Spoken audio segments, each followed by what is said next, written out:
Good evening, everyone. Welcome to the FearFans podcast. I'm your host, Don Elmy, and with me is my co-host, Nick Muley, and also with us is Insane Joe. And tonight we are covering what was originally supposed to be the final film of the Friday the 13th franchise, Friday the 13th, the final chapter, released in 1984. Yeah, the original, just crazy to think how it was meant to be the final film, but yet they decided to make more right afterwards. Oh yeah. Well, I always heard there was a rumor that shortly after they made the first two up, like what was it, the third one when it was 3D?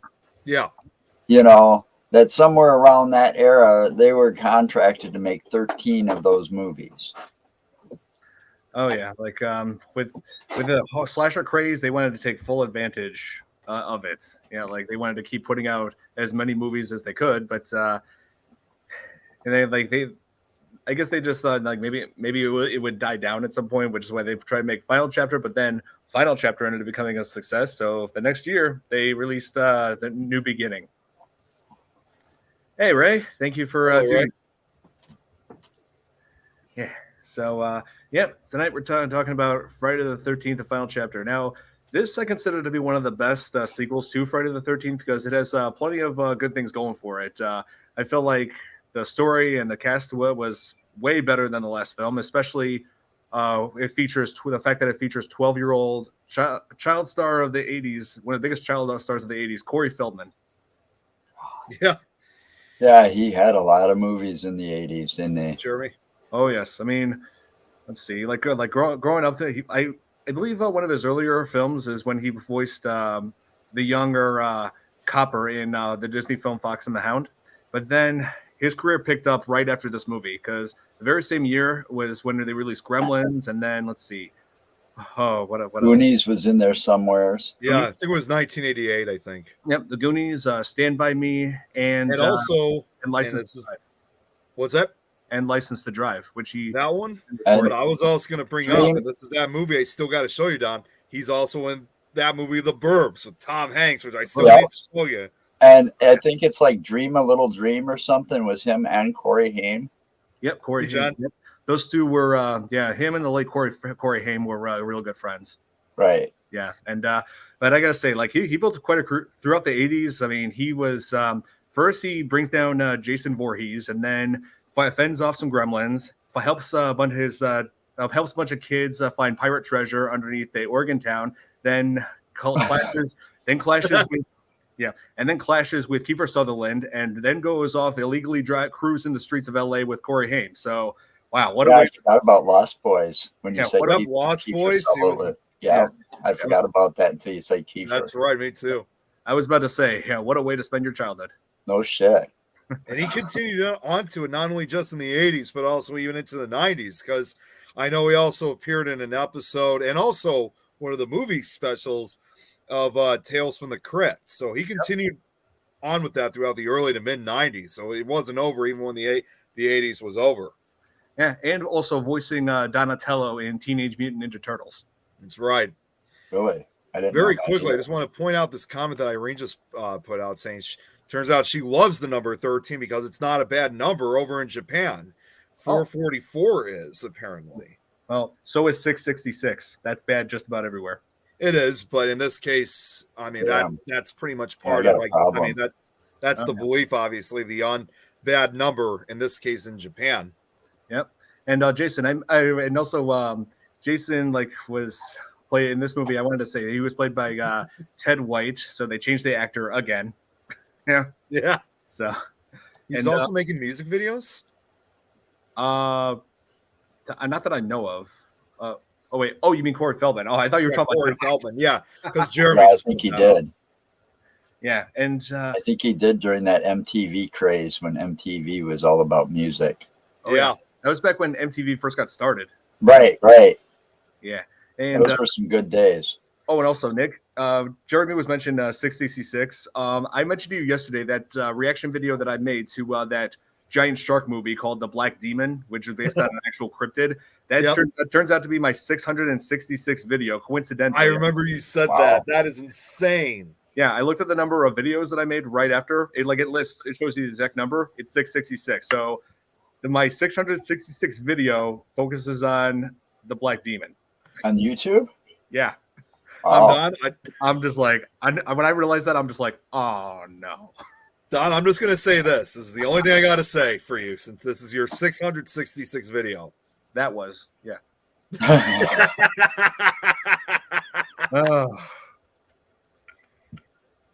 He just released sorry, I was just going right what Jeremy said. He just released a new music video just last night, Corey Feldman. Oh, I didn't know he was still in that business. I haven't, other than what he did in the 80s and 90s, I haven't heard really anything from him in years. Oh, yeah. I mean, his career started to die down a little bit over the years, but everybody will always remember him for all of the great work that he's done. Yep. Yeah. And hold on. Leon said, "How are you?" I'm doing great, Leon. Thank you so much for joining us. We had quite a show for you guys here tonight. And here, Jason versus Corey Feldman. Yep, that's right. Yeah. This is where Corey Feldman plays Jason's first, his arch nemesis, Tommy Jarvis, and so Jason comes back again after the events from Friday the 13th Part 3, which again we talked about was released in 3D, and Jason is once again up and goes back to start killing some teens around Crystal Lake as part of his revenge for the death of his mother. He's just going after anybody who fits basically it just fits the characteristics of victims in horror movies when it comes to teens, when it comes to drugs and intimacy and whatnot. There's a little bit of everything, all that in this. Very quickly, Jeremy just sent me the link to the music video of Corey Feldman, and it says it's called Corey Feldman's Comeback King featuring Curtis Young. Oh, wow, check that out. Actually, and it shows him. I haven't even seen what he even looks like in this day and age up until now. So that's interesting. I'll have to watch it later. Yeah. And so, I wanted to jump to this. Put up this image that what Corey Feldman looked like in this movie. Hang on, let me open up this link. Of course, it does this. Okay, hang on. Is it stalling or no? It just went over to. Turns out it's on Pinterest. That website always messes with you. Hang on. Technical difficulties. Sir. Buying lakefront property is its own form of horror. Well, you know what, Sarah? I'm not going to lie to you. We actually have something like that. I mean, it's not lakefront, but Don's been there. You know what I'm talking about, right, Don? The house we have out in Barrington? Yeah, my family does. Oh, you guys do? That's right. My uncle Wisconsin, right? Yeah. But, I would have other reasons not to buy lakefront property. I just wouldn't want grandkids to get too close and drowned or something. Right. It's just too many risks involved. Yeah, I hear you.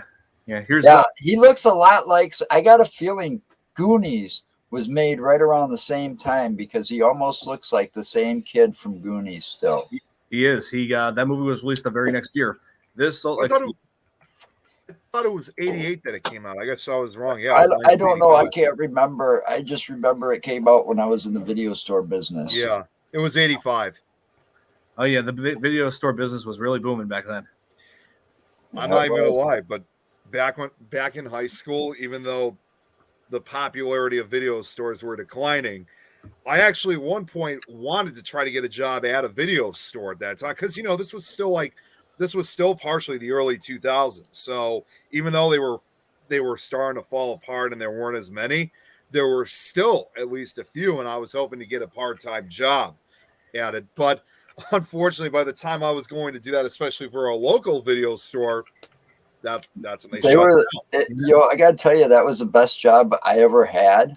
I believe it. I had the most fun working in a video store, and what person, when it comes to movies, wouldn't like the perk to take home as many movies as you want for free? Oh, that's right. Yeah, like when I was a teenager, I wanted to work in. One of my thoughts was working in a video store, but then business started dying down to the point where Blockbuster stores and everything else was starting to close down because We don't talk about Blockbuster. They put me out of business by moving 3 blocks away from where I had my own store. Oh no! Well, and it's not only just the video stores. It put a lot of business out to like a lot of even these like low budget films because here's a trivia fact. I remember hearing this one point from a documentary, but that became a time when the home video shelves in stores became full. Just like Dawn of the Dead, like when there's no more room on the shelves, that was it, because that's when chains like Blockbuster, Hollywood Video, Family Video, and all this stuff came out. And so next thing you know, people could now go to Blockbuster or Netflix, and instead of going to their local mom and pop store to get, Die Hard, for example, and find out, oops, the 3 copies that the mom and pop store own are out and they won't be available for the next week and a half. They can go right to Blockbuster up the street, and there were 50 copies. So that's because they could buy in bulk. I'll give you an example. Back in the day when I was running video stores, managing them, and eventually owned my own, you'd have at least 3 or 4 dealers or distributors that you would want to go through. There was like 3 major ones. And for like a small mom and pop business, what I was, say for Dead Poets Society, because that was a good one back then. Oh yeah. All right. That movie would have cost me, just for the VHS copy, $65. Oh yeah. Wow. VHS Okay. were priced. That would have been my cost. That's dealer cost. Okay. Now let's go over to Blockbuster, who buys by district. Okay. The more quantity they buy of a title, the less it costs. So that same movie that cost me $65 is probably going to cost them less than 20. Right. Oh man. So they're able to carry 25 to 50 copies of every brand new release that comes out. Right. And a mom and pop store, you're lucky if you've got $2,000 or $3,000 a month budget just to order films, and then you're lucky just to get 2 or 3 copies of each new release. Exactly. Wow. And that's kind of that's what's kind of the sad part, like when all these others, like Blockbuster, Netflix, they basically took control of the market, and this case, what made it worse was that they also were not selling the B movies at all. So as a response, that killed the B movie industry, because now you couldn't make a movie for $300,000 anymore because that money wasn't being made back. And you're absolutely right, Joe, because before that, and obviously, I think a lot of people, including those in the chat, know this. In fact, I'll even say, obviously point out for Irene, for example, who lives in Japan. One thing before Blockbuster took over, VHS wasn't just a phenomenon in the United States; it was a phenomenon worldwide. And they were selling these things for $89.95 a piece, so there was a real business there, no matter where you were. So it's sold everywhere. Yeah, that's true.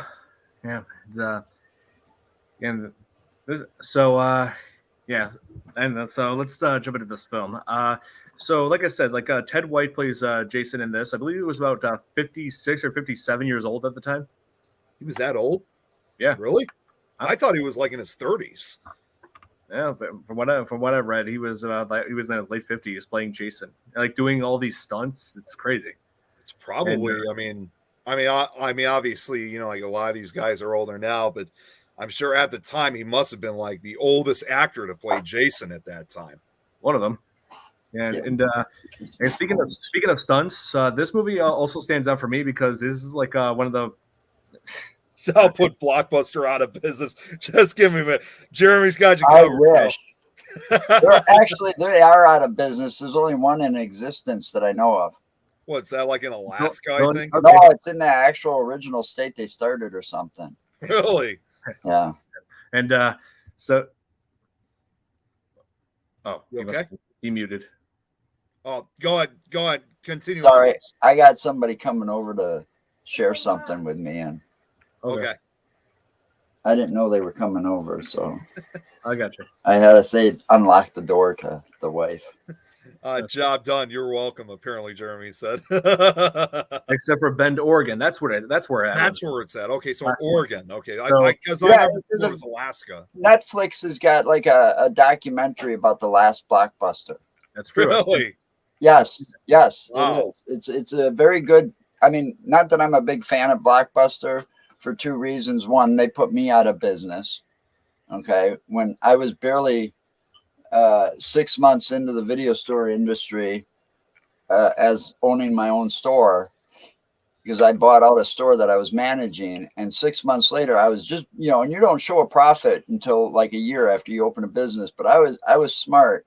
Because I had a small area that was an arcade, pool table, dartboard, pinball machines, Street Fighter, some of the popular stand-ups. And I was right between two high schools. And I had a whole deal worked out with the high schools and everything. And the next thing I know, here's Blockbuster like 3 blocks away. Wow. Can't compete with a multi-billion store. After the leukemia, now that was all before I had the leukemia, like about 5 years before the leukemia. When the doctors told me that I could go back to work, I went and applied at my local Blockbuster, the one that was closest to me, right? Figuring, hell, I'm qualified, right? Yeah. Guess what? I've never been told this in my life. You're too overqualified. We can't afford to hire you. Really? That's what Blockbuster told me. Wow. Word Who for would've word. You're guessed? too overqualified. We can't hire you. Jeez. That's I insane. started out in a small mom and pop video store that was locally in Madison, Wisconsin. I started out as a peon, just a worker. Worked my way up to assistant management, helped them open up 3 or 4 more stores. And then I got offered a manager position to manage my own store. That wasn't too far away. It was actually closer to where I live. And then I ended up buying that one out about 10 years later. Wow. Okay. So, Let's see. Oh, here. DJ Davidson says Friday the 13th Part 4 is the best in the series. It's one of the best, no doubt. Especially the performance by Ted White. That was just impressive. And doing all those stunts, like I said. Oh, and speaking of stunts, this movie also stands out for me because it includes probably the most breaking through window stunts out of all the films. oh yeah. Oh yeah. Because this movie, I'm hoping, and this movie definitely had the budget for it because you think about all the candy glass that they had to use to make they had to make for use in this film. Because What glass? Yeah, I'm sorry. candy glass. Yeah, for those of you who don't know, Glass? candy glass is like a term. It's also known as breakaway glass. It's a fake glass that they use in movies. So that's made from this simple combination of water, corn syrup, and sugar. And they use this. Well, it is exactly what it is. It's candy glass. It's just what the bakers would use to make glass windows or glass things on their cakes and stuff. I didn't know it was called candy glass. It ain't gonna hurt the actor. That makes sense. Yeah, because they use this stuff in the movie because, obviously you do not ever want to break through actual glass. No. Yeah. I've done it. I mean, I knew it was fake glass from the start, but I just never knew it was called candy I glass. put my fist through glass. I had a few stitches. Should have made the breakaway glass a drinking game. Oh, man. That would have been funny. And, also, it's worth noting that Tom Savini actually returns to this film to do the makeup effects, especially for Jason's face and the gore effects. And yes. Oh, man. Because there were quite a few blood. There was a lot of blood and gore that they had to tone down for this film, because I forgot to mention this in previous episodes that the MPAA was like always on their case about the content with the violence, because there were scenes that they had to crop down because they were too bloody. I mean, there were scenes that were supposed to go on longer than they should have. Right. Now, well, it should also be worth bringing this up too. And I can see why the MPAA was kind of cutting down on it, because that's also kind of a little bit based on the director who made that film, which was Joseph Zito. Oh, yeah. And if you guys don't know who he is, I mean, Joseph Zito just 2 years earlier had directed a different slasher film, which also was just as brutal, which was the the Prowler, which Oh yeah. the Prowler I think was probably, in my opinion, far more gruesome on in some cases compared to Friday the 13th, but it really, truly paid tribute to the slasher genre. I mean, it was 1982, so Joseph Zito, even then, had already been experienced on making slasher films like this. In this case, with Friday the 13th Part 4, as compared to the Prowler. Oh yes, and they were like, and like I've heard stories about this film that Joseph Zito was kind of hard on some of the actors, like doing this whole kind of tough love approach to try to get everything perfected the way he wanted. But there's debate as to whether or not he went too far with it, because there were, especially this one part of it, one set. What was the word for that? The one shooting day where it took place at nighttime, where one of the characters, Samantha, who was played, I'm trying to remember the actress's name, but yeah, like, and the actress who played her had to swim out in the water. In It was not, it was like a nude scene. She had to swim in the water during December, and so it was frigid water. She kept on saying, "I need to get out. It's too cold." But Joseph kept saying, "No, we need to finish up the scene." And it escalated to the point where Ted White, the Jason actor, stepped in and said, "Hey, you guys need to let her out of the water and warm up, because if you don't, I'm walking off the set and not coming back." So, Wow. yeah, I was just amazed to know that, an actor playing Jason, one of the most ruthless and one of the most terrifying villains in horror history, that one of those actors actually stood up for the teen cast members. I'm just like, hey, Well, real they man. should, though. Yeah. You know, they should. I mean, you're a team. You're a team. When you're making a movie, you should consider yourself a team, because the movie's only going to be as good as the chemistry between the actors is. Exactly. You know, the better the chemistry between the actors, the better the movie's going to be. Yeah. Jeremy makes a good point. Actors have to look out for each other. Right, right, exactly. Oh yeah, I'm just happy that Ted White looked out for her. A man's always got to look out for women in this world, always. He's mute again, but just, yeah, I know, but that was definitely the right thing to do. Even if that was something that he didn't like hearing from one of his own actors saying that, I could say Ted White definitely did the right thing. Oh yeah. I often wonder now, because there's surprisingly Joseph Zito out of everybody. He's really one of the directors who's not very often featured in like a lot of the horror documentaries. So he's not really interviewed as frequently as like some other directors are.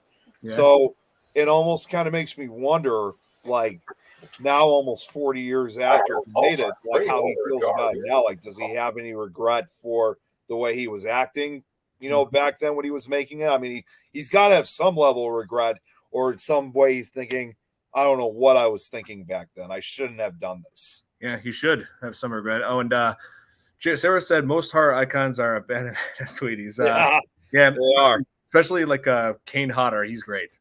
Yep. Who plays Jason from Part 7 until Jason X. Now, I just looked up one other thing, by the way, about Joseph Zito. Another trivia fact about him.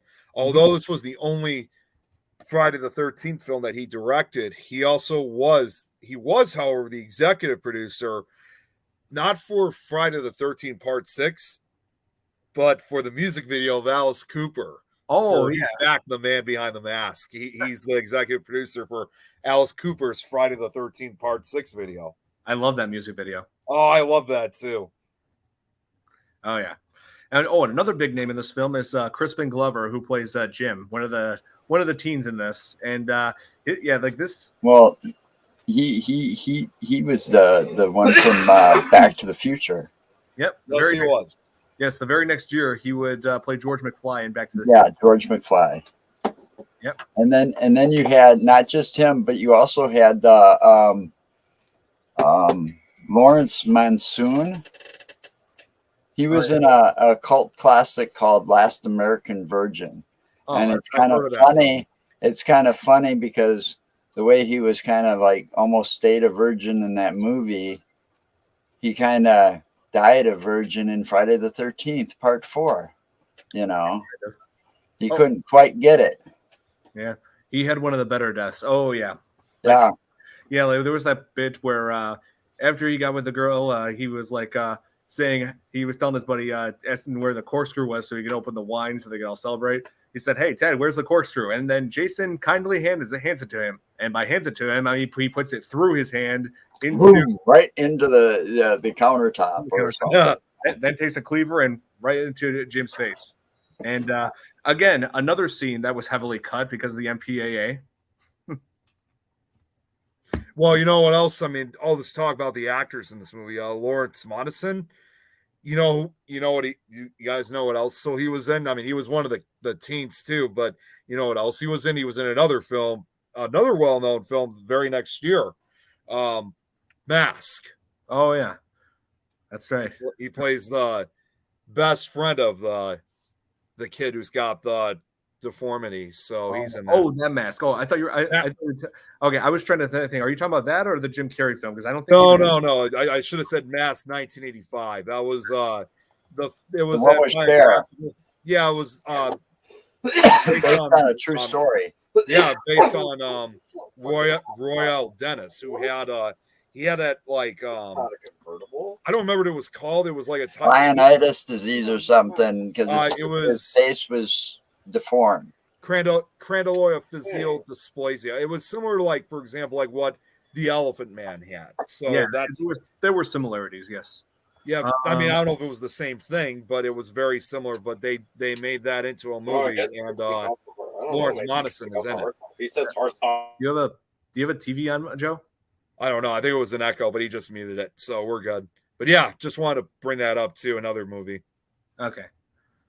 And yeah. So what was I gonna say? Oh yeah, Crispin Glover. The only other movies that I know him aside from this was let's see, he played the title role in Willard, the 2003 remake, where he controlled all the rats. Oh, that movie gave me the heebie-jeebies. Yeah. And then the worst movie that he was in by far was definitely an Epic movie where he played a really terrible Willy Wonka. You haven't seen that one, have you, Nick? Thank goodness I haven't. Yeah, good. Yeah, I'm glad I haven't seen that one either. I don't think. Yeah, good. Don't ever see it. It's horrible. Jeremy, I hope you're not referring to that movie. Yeah, I wasn't too fond of Johnny Depp's version either. So yeah, there's I like the classics. Yeah, to this day, there's ongoing debate about Johnny Depp's performance as Wonka. Yeah. But and I also learned that Crispin Glover, his dad played a James Bond villain in what was it? Diamonds Are Forever. Yeah, Sean Connery's last official performance as Bond. Yeah. My brother's, I think he still is. He's a big James Bond film, so I'm sure he's seen that movie. Oh yeah, I only got every single one of them. You got all of them? Yeah, all 23 of them. I noticed one other thing in this movie, the trivia.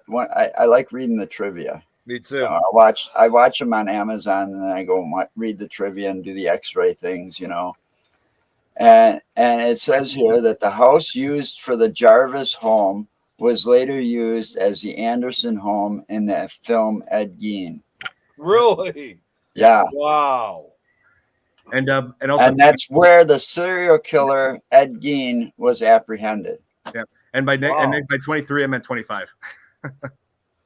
So that's interesting. I never knew that. Yeah. I just started when you guys had me do this, had me on the first time, and I rewatched the movie over. I noticed that there was all these trivia questions and stuff. So I do the same thing. I do the exact same thing. Oh yeah. Also, one thing worth mentioning as far as cast. Let's see, Tina and Terry were played by what were the names? Camila and Carrie Moore, who are identical sisters both in real life and the film, and also were those commercials that they used for Double Mint back in the day where they had like twins, in the commercials. That was before our time, Don. I don't remember that. That's definitely before your time too. Oh, was it? Because I remember them parodying then Family Guy. Oh, okay. Those commercials were like iconic. Yeah. Well, those two were commercials. Well, they were one of the set of twins that were in those commercials, apparently. I believe it. They did so many variations of those commercials over the decades. I mean, those commercials spanned from like the 70s or the 60s, whenever that gum came out. They started that. and it went up into at least the 80s. I saw those Wow. commercials being played. Oh yeah, because Nick and I know about those because it was parodied in Family Guy, where it featured Right. I've seen that too. yeah, where the twins were like conjoined twins, and then Peter's like, after seeing the commercial, like Peter tells the family, "Hey, we should go to the circus," and I'm like, "Really?" I'm just like, "Really?" Oh man. Oh, Jeremy saying I hated. I was just about to pull that up. Hated seeing those twins die. Oh yeah. Yep. Those two had pretty brutal deaths as well. Like first it was Terry who was going to her bike, but then it killed like somewhat off screen. But you see it being depicted when lightning strikes, when you flash of lightning, and like the shadow forming from that lightning shows Jason impaling her on, I'm guessing some kind of spear or something. They never really show it. But and then Tina is like grabbed by Jason through a second floor window, thrown out, lands on top of a car. The impact dents the roof and then breaks all the windows. So that's the first of many different window shattering effects in this film. It's obvious it was a dummies, he said. Oh yeah, clearly. Well, yeah. I mean, excuse me. you ain't gonna hit that. Yeah, but let's go back to like the beginning of the film because there's so much I wanted to cover on this.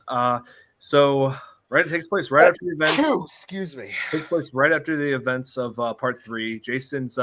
That's the one where they killed all those bikers, right? Where That Jason was killed part the 3. bikers. That was part 3 where Jason killed the bikers and 7 Right. other teens, 7 other kids. Yeah, and so Jason's body is taken to the morgue. The axe has been taken out of his head. Now he's got that chip in his hockey mask, which he'll have through the rest of the series.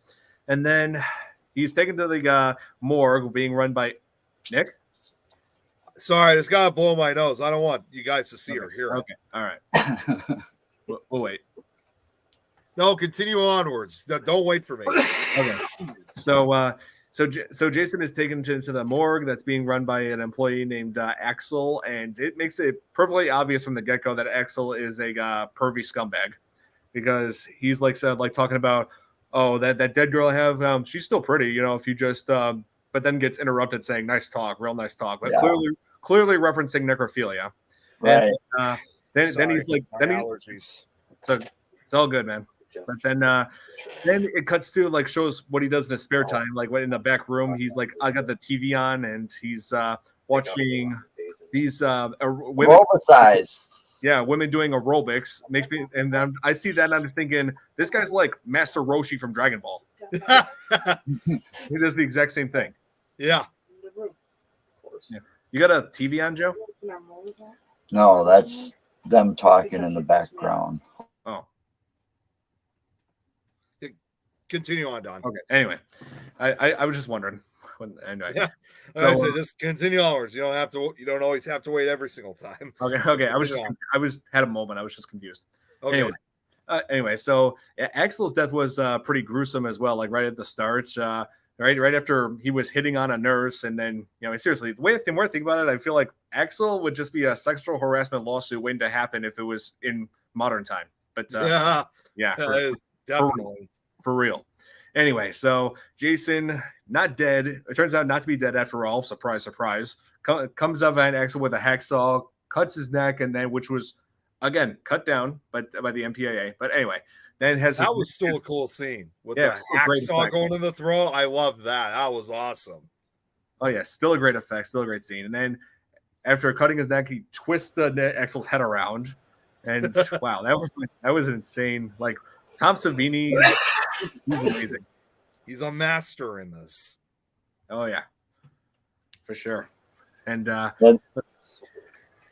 they need to instead of remaking these movies, they need to bring them out uncut and unedited instead of remaking them. Yeah, they should have uncut versions. They did that with the first movie, so why stop there? I mean, there's other. Yeah, I want to see all the stuff that they've been cutting out. I mean, I know there's a lot of people who don't like gory stuff and don't want to see it, but for people like myself, I want to see it. Oh, and just think what ends up on the cutting room floors. Yeah. I mean, out of all those horror movies that out of all those classics and the best ones, you know, it would be amazing to see a lot of those. Oh yeah, Just like unedited, uncut scenes that you probably didn't even know existed. Oh yeah, totally. Yeah. Especially in part 7. I actually saw recently like a uncut version, like it showed like scenes that were looked like they hadn't been updated, like like visually, because they look like But anyway, like they obviously haven't been processed to HD, is what I'm saying. And it showed like so much gore, so much. Oh man, it was insane. They should seriously make that an uncut version, because again, why stop at the first movie? Why not keep going with it? I would not be the least bit surprised if there have been like petitions and requests to have those scenes like released, because you know it's and it's not only just for that movie in particular. Like a lot of movies that were made during that period have a lot of these like deleted scenes that were never released publicly, and that's been, you know, that those requests and petitions for like these uncut these scenes that had been these cut scenes, like all these requests and petitions for having these films released uncut. I mean that's been going on forever. I mean, who knows how long that's been going on for, especially in this day and age. You know, like with the internet and stuff, there's just so much more you can do to try to really discover like hidden Easter eggs of these type of films. Totally. Yeah. And just think about what Texas Chainsaw Massacre would have been like if it was not cut. Well, I can tell you, the new Texas Chainsaw Massacre movie, not the biggest fan of it, but as far as gore, it does not hold back. I was actually just looking up some stuff about the original Texas Chainsaw just a few days ago. Oh, nice. All right, Joe. Let's see. Every person on Earth has their own genres. You're absolutely right, Paul. Oh, yeah. My genre is just about every genre. I've been meaning to bring this up. It's involving part 4. It's worthy of noticing this too. I mean, it's worthy of bringing this up. You know, the one thing too, I think about a Friday the 13th part 4 is because I saw it at a young age. Yeah. And you know, I really kind of wish that they could have. It really almost kind of stuck as the final chapter for me at such a young age when I watched it, because from what I can remember was that it's kind of hard to describe. So I'll try to describe as best as I can. At watching at such a young age, I think that was truly, I think, like the last Friday the 13th film for me that actually scared me, because it was. I mean, yes, they all have like a tongue-in-cheek kind of silly like feeling to it, but at the same time, I kind of felt like this was really the last film as the final chapter, if you will, that actually had kind of a more serious plot and kind of a more serious tone to it in some way. So for me, that was the last one that actually scared me. After part 4, once you get to part 5 and beyond, you know, you're used to it at that point. You know what's coming.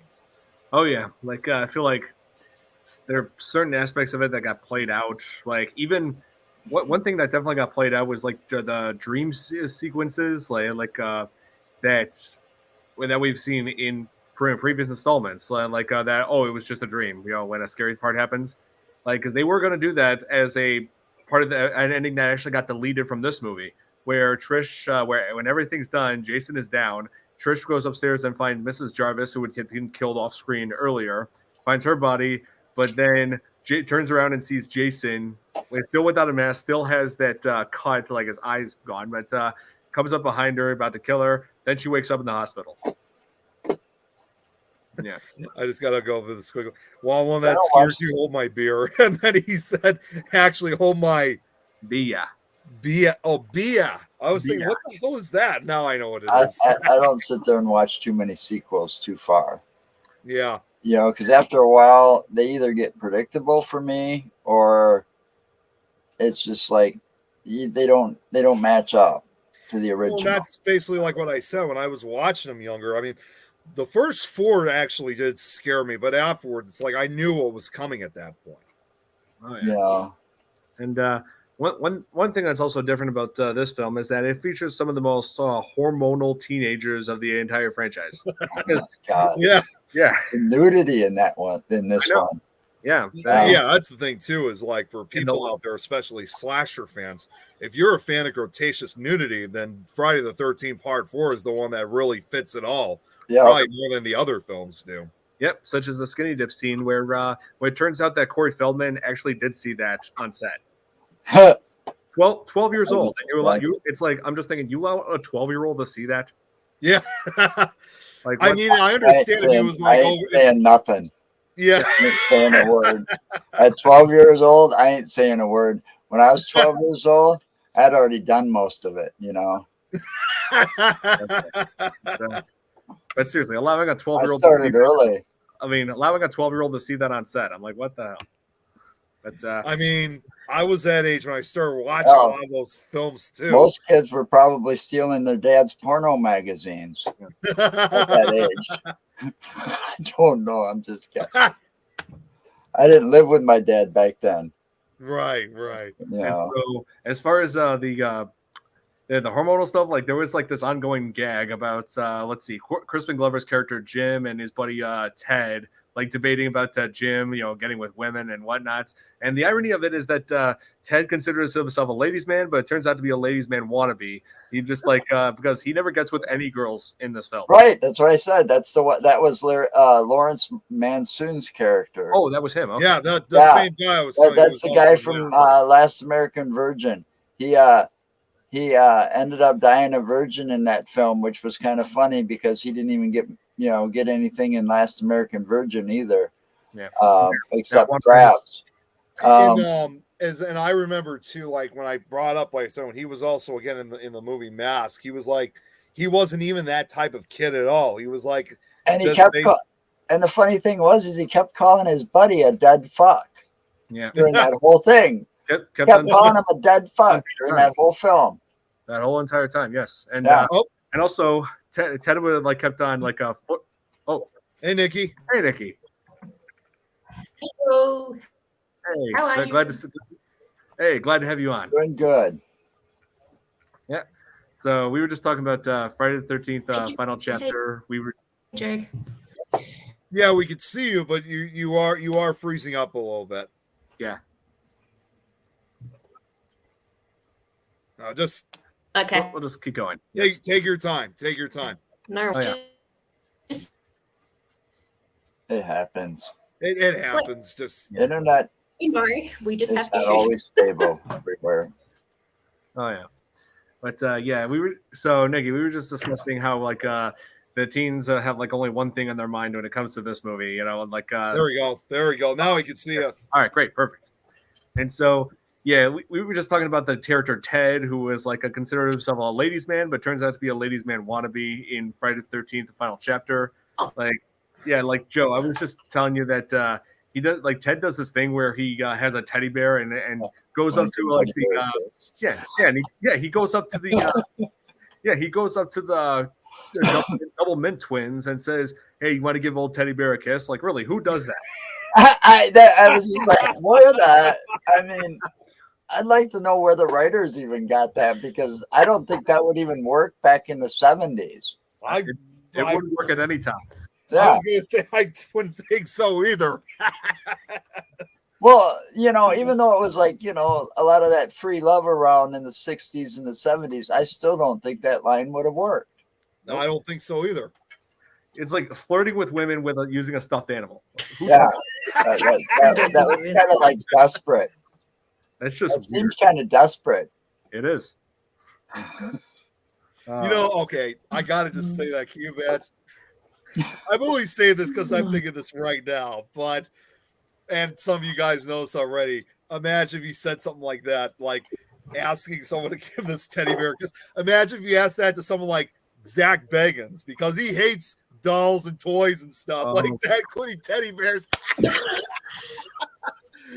I don't know if you've seen it, Don, from earlier seasons, but he's scared of that stuff. He is. He is terrified. Yeah.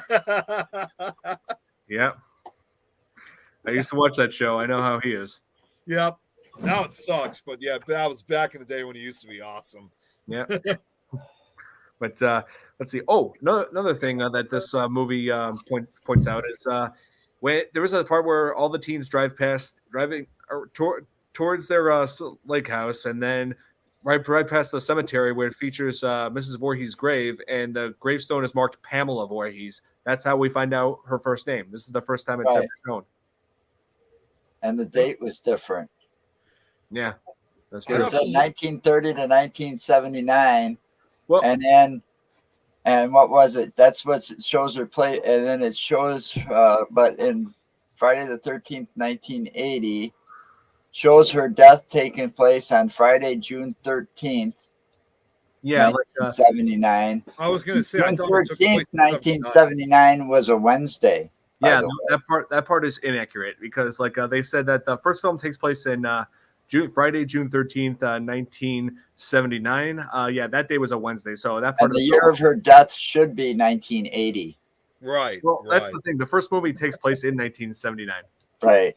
Well, and you also have to remember too, and this is typical of most movies, is that the time when a lot of these movies are shot, especially if they take place in the modern era, for the most part, they're usually shot the year before. I mean, not every single movie, but in this case, it was probably shot the year before, so it took place obviously in the present era, just released a year later, obviously. Right. Save the furry talk for Blood and Honey. I was just laughing at it. You know, that also depends though, because some of those low budget films back in the days, you know, they'd run out of money and then they'd have to wait a couple of years because they'd have to raise the money and just to get started again. Oh yeah, that does happen, especially with independent films. You know, and I know a perfect series about that because I'm a big fan of this series, but it's not a horror series, but Billy Jack, that whole series took them a long time to make. You know. I wouldn't be the least bit surprised that it took a while to make. So, yeah, it's no surprise whatsoever. Right. Yeah. So, Nikki, we were also discussing earlier that Corey Feldman was in this. This was like one of probably his first big role. Don, I'll be right back. I'll be back in just a second. That was just. Yeah. To a biggest. Oh, I'm what? sorry. Go ahead. Okay. Oh, you're good. Okay. Yeah, Corey Feldman was like one of the biggest child actors of the '80s back then. He was in Gremlins, The Goonies. Let's see, Stand by Me, License to Drive. So he's been everywhere. Dream a Little Dream. Burbs. Yep, The Burbs. Yep. Yeah, but the thing that was really weird about him in that film, when he shaved his head and there was bits and pieces of his hair left. Oh yeah, he did that to get Jason to away from Trent. Right. He was like the smartest one of the entire bunch of. That's probably why he survived. You know, for sure. Oh hey Billy, thank you so much for tuning in. Yep, we were just discussing we were discussing Corey Feldman's performance in this film. And also that scene in the end of the film where he shaved his head, it was actually a bald cap. He didn't really. I figured that much, but you know, because right around that time he was so busy, they wouldn't want that head of hair gone. Nope.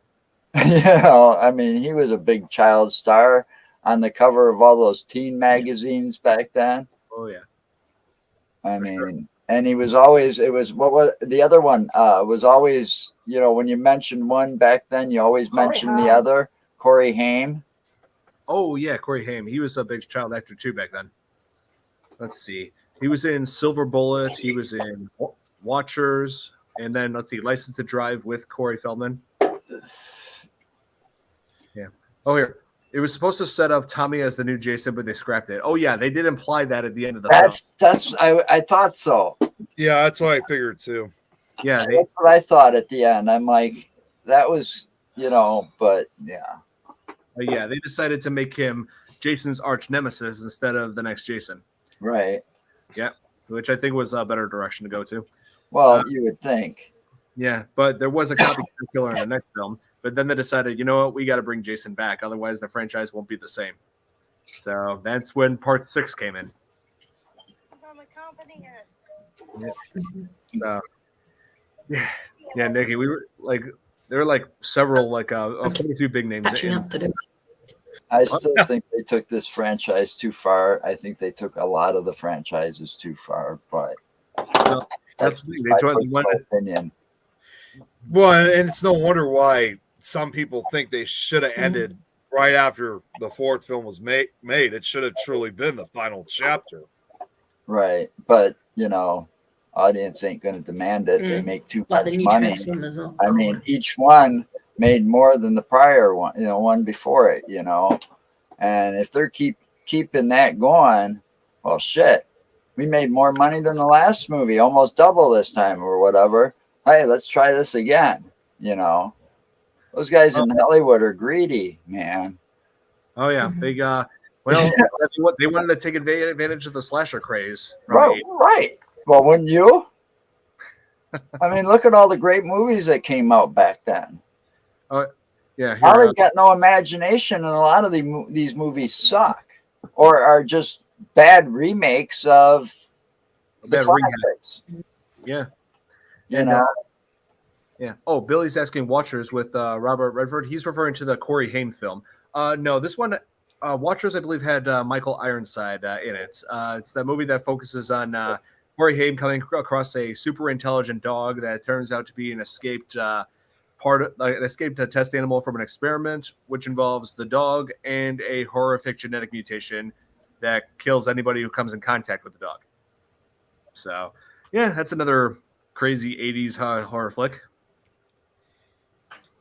Now, what's this that Paul just brought up? And who's he talking about? I'm sorry. Yeah, stop doing that, man. I mean, I think I like the fact that they weren't like this time. They weren't like campers trying to reopen the campground again or something like that. Yeah, I'm glad they didn't go that route either, because that'll get old after a while when you repeat almost the same thing, but different people and different time of year or different, decade or whatever. Yeah, that's why they change the story around frequently. Like, here, you were asking about what Paul was saying, Nick. Indeed, him and Kei Hui Kwan and Sean Astin. He's referring to when Corey Feldman was in The Goonies. Those were those were his cast members. What I was going to say too was, and it's also commenting what Joe just said, is that yes, I mean, well, does part 4 even really at all take place like in Crystal Lake, or is it at least nearby? It's supposed to be right. Crystal Lake was supposed to be right there because that was just supposed to be lakefront property. Yeah. Yeah. So, it's like, the campground was either on the other side of the lake or not too far away. I mean, we don't really know. But either way, it kind of shows that this was still part of Jason's territory. Right.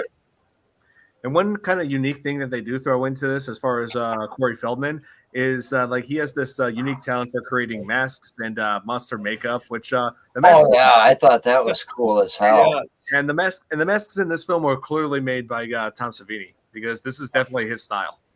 Yep. Right. He was a prodigy mask maker. Like, it showed it from the very beginning when he first shows his character. He's wearing an alien mask and he's playing like a video game on this. It's from a gaming device that's from way before my time. It's something I never knew anybody that had this one. I'll tell you that. But it looked like some kind of a Commodore computer. Oh, I had those. I'm actually thinking right now. I didn't really pay attention to that. I guess I'm gonna have to go back and watch that scene, and I bet I could tell you what it was, because I had a lot of that. I grew up with a lot of that technology. I when I first started, it was like Pong, and then Atari 2600, and then I had a Texas Instruments 99.4A computer. I had the Commodore 64, the Commodore 128. So I know what they look like. Oh yeah, it was something like that. Yeah. So Nikki, what did you think about this Friday the 13th film, final chapter? She's I think she's frozen. Oh, yeah, we see you. I'm sorry. We got you. Yeah. There we go. Now I can see you. Yeah, Okay. Oh, gotta love the internet. Yeah. Okay, now, man. Nick and now Ali disappearing. yeah, we can hear you. It's like the Brady Bunch keep. So, yeah, Nikki, I was asking if like what your thoughts are on this Friday the 13th film compared to the other ones. Frozen again? Yeah, it's the connection. On how? Okay. Yeah.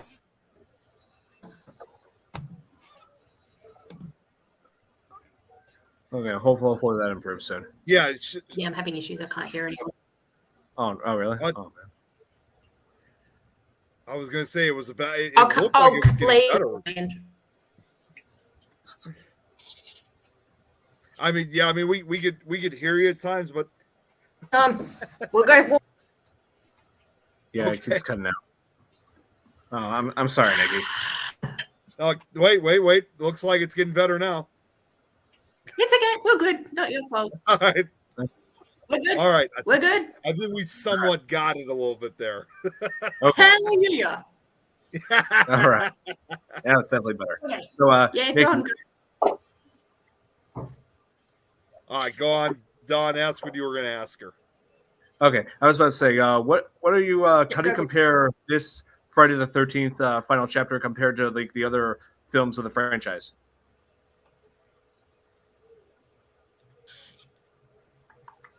That is a good question. I like all of them. Yeah, because I personally was not the biggest fan of the next film, Friday the 13th New Beginning. I felt like that was kind of like one of the low points, but then it goes back up again after Friday the 13th Part 6, Jason Lives, where it includes a much more powerful Jason. Yeah, and also you gotta love that Alice Cooper music video.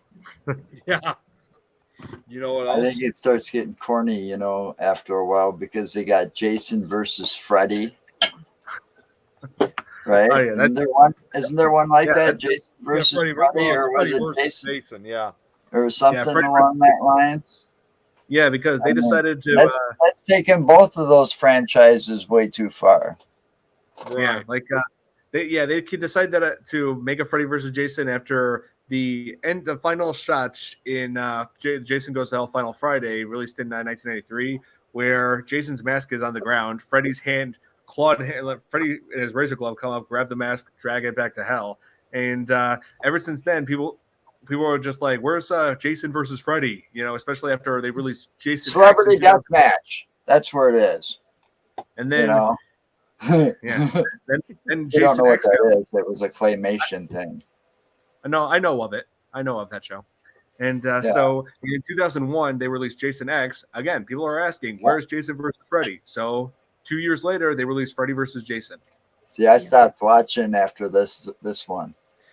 Oh, yeah. Well, and it was also worth noting that Freddy versus Jason is the final film where Robert Englund officially plays Freddy. But he was the best. You couldn't do any. You can't replace those actors either. That's the other thing I don't like when they do those remakes and bullshit and take those things too far. Mm-hmm. You know, it's like that. I've seen one of those newer Leprechaun movies, and without Warwick Davis, that character sucks. You know, and what was the other one? Oh, It, Pennywise. Oh, yeah, the remake of it. Yeah, that remake, that clown sucked. I mean, Tim Curry actually made Pennywise pretty fucking scary, and some people actually afraid of clowns. Oh yeah, Tim Curry. I'm not kidding. Oh no, I believe I'm not. You we're not doubting that. Nikki. Tim Curry nailed that role. Tim Curry nailed. Oh yeah, and when an actor like that nails a role like that, leave it the fuck alone. Yeah, but I just felt like but I also like Bill Skarsgård performance as Pennywise. I felt like he made a creepier Pennywise as far as like facial expressions and like the voice, you know, just saying, "We all float down here." Yes, we do. Yeah, well, you know, I'm still partial to the classics and the originals, and you know that comes with music too. You know, there's very few remakes that I like. You know, I mean, this will always have a place in my heart.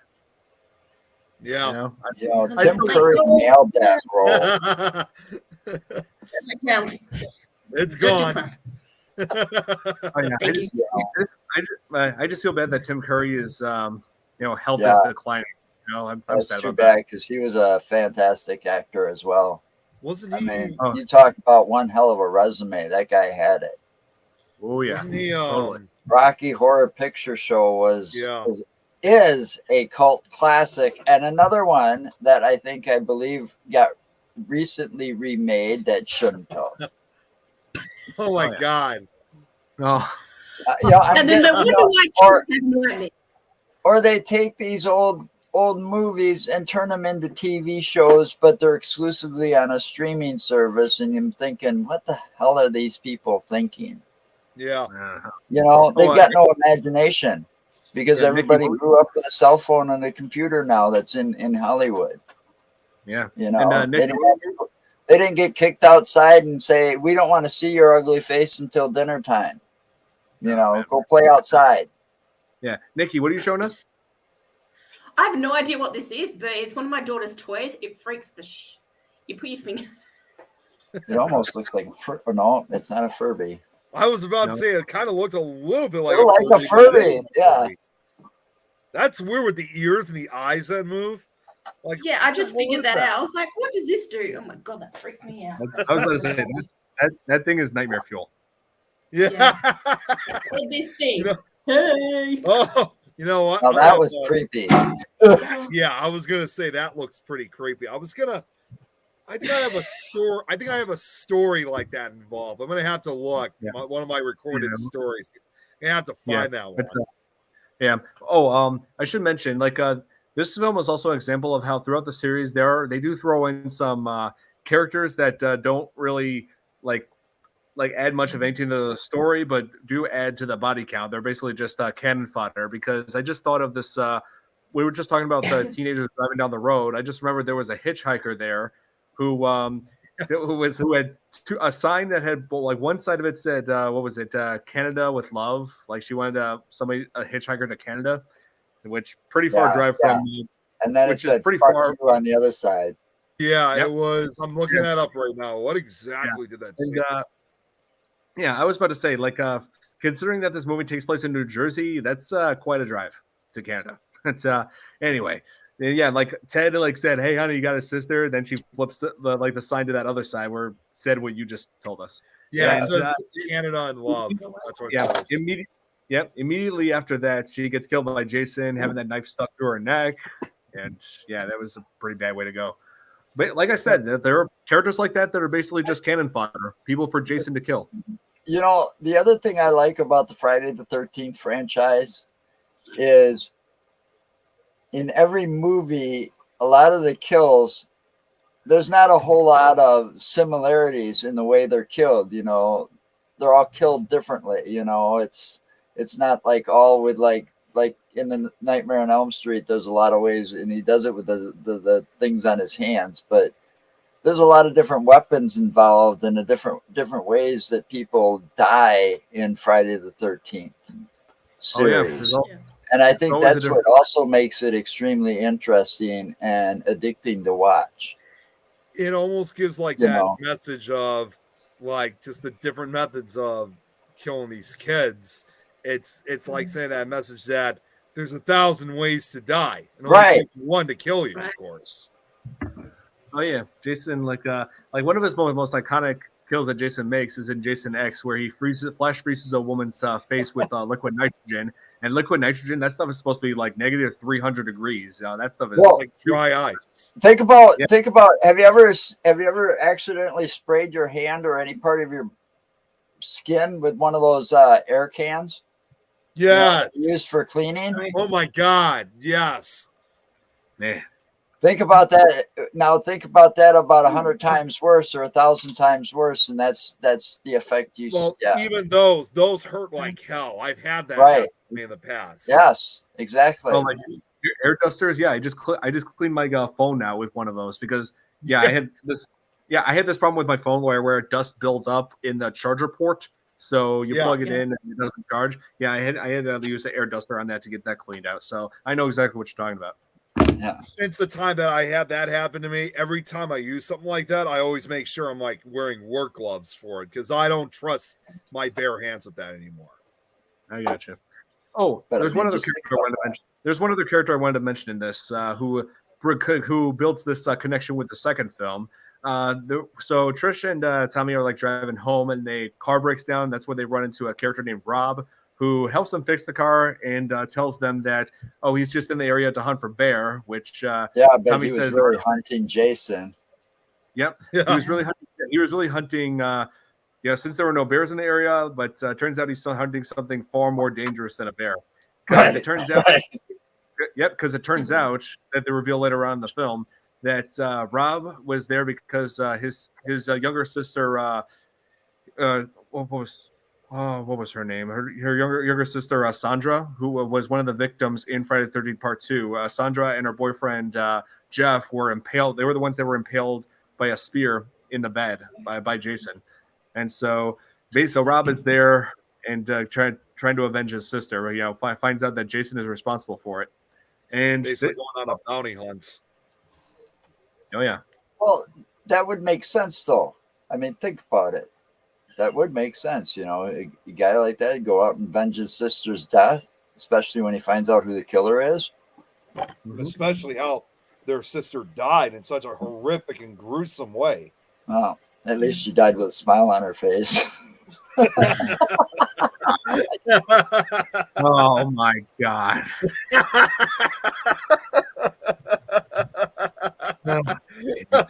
Look at Nikki. She's lost it. I think I'm losing it right now. That was good. That was a good one. Yeah. I gotta admit that was good. Let in law enforcement to storm the area. Well, they probably don't. Somehow Jason got away from the hospital, and they had just They never were been able to. pussies. They were afraid. Yep. They were afraid. Y'all are disturbing. Oh yeah, totally agree with you, Paul. Great legend, Roger England. He is a lot of stuff, mostly movies and TV. Tim Curry, one of the favorites of all time. Absolute legends. Yes, they are. Yeah. Yeah, and let's see. Oh yeah, and, Rob's attempt to avenge his sister goes about as well as you would expect. Jason basically corners him in a basement, kills him with a hammer, and even Rob is saying, like, making this corny line saying, "He's killing me, run, Trish." I'm just like, what the hell? And then, oh man, it's crazy when Trish and Tommy just fight back at Jason, like getting a hold of his machete. And also, there are some parts of where they really go all out on the breaking glass scenes, like where first Jason throws Rob's corpse through the window when they're at the Jarvis house when Trish and Tommy are there. And then Jason breaks through another window, then just grabs Tommy. And it should be noted that Corey Feldman did not know this was going to happen. So his reaction when Jason grabs him, that was real. Like when he says, "Oh, help me, let me go, get him off." That was actually real. Face green smiling. Yeah, that was a good. I mean, he did a good job in that movie, though. He did. Yeah, he did. I mean, Corey Feldman. I mean, he had to play the smartest character of them all, though. Because it's always the smart one that's going to survive. You got to outsmart that killer. Mm-hmm.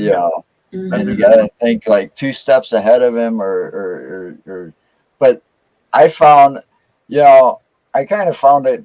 Why didn't he run for help? He had almost enough time when his sister sat there and gave him that advantage to run, and he just stayed behind.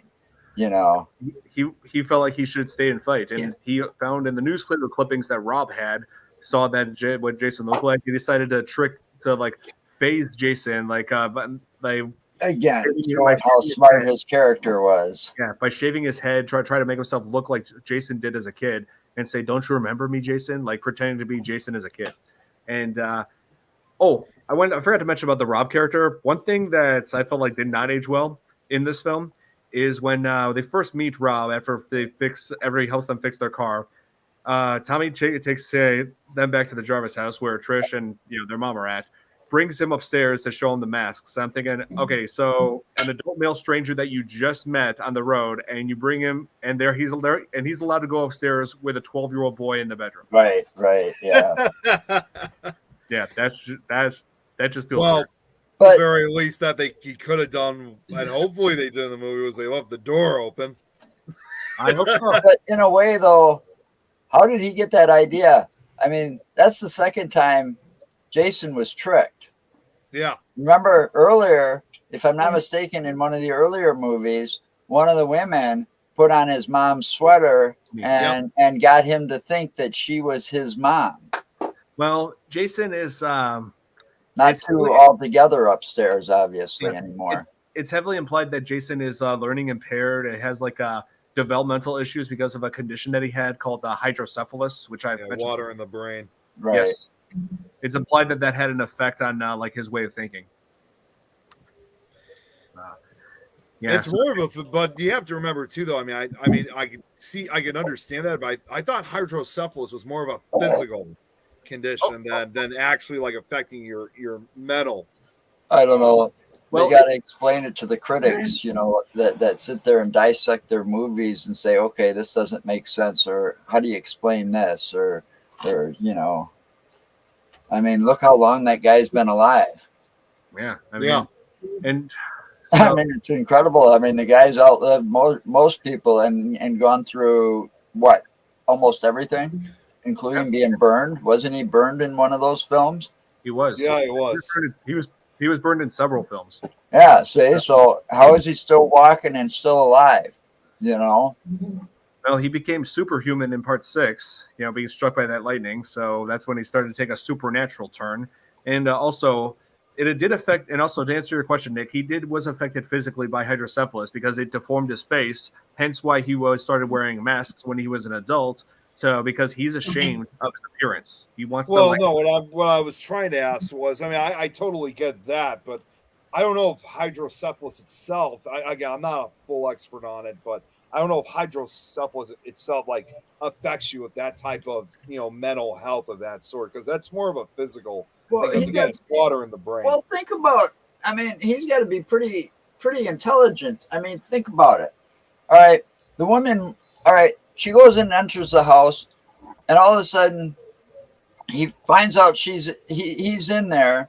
She goes trying to escape and opens up the door, and there's the one nailed, to the doorway to block her. So she screamed, I mean, you got to be pretty fucking smart to be setting that kind of stuff up and thinking like that. Mm-hmm. Yeah, that part is true. But what that scene, the only dumb thing that I noticed in that scene. But he does that in every movie. Yeah, but the only dumb thing I noticed in that scene is when Trish tries to leave the house and comes across the dead body of Tina, and I'm thinking, why is that stopping you from leaving? You could just jump over her and run out that way. Right.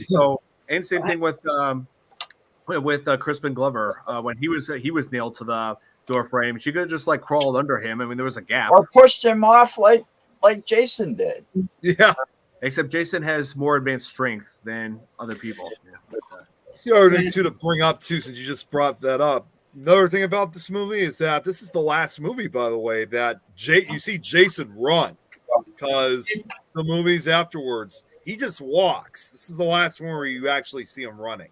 Yeah, that's because it's more dense and heavier because he walks slower. Yeah, and I believe the reason why he walks slower is because his muscles and flesh have become rotted and therefore weak. After he had been Walking Dead. After that explains Jason, The Walking Dead. After he had been decaying all that time until part 6. So during that time, his muscles and his everything has weakened, and so he walks slower. And it explains too, since again, like I said, why in this movie it's the last time you ever see him basically kind of moving around like a normal human being does in this case. Yeah.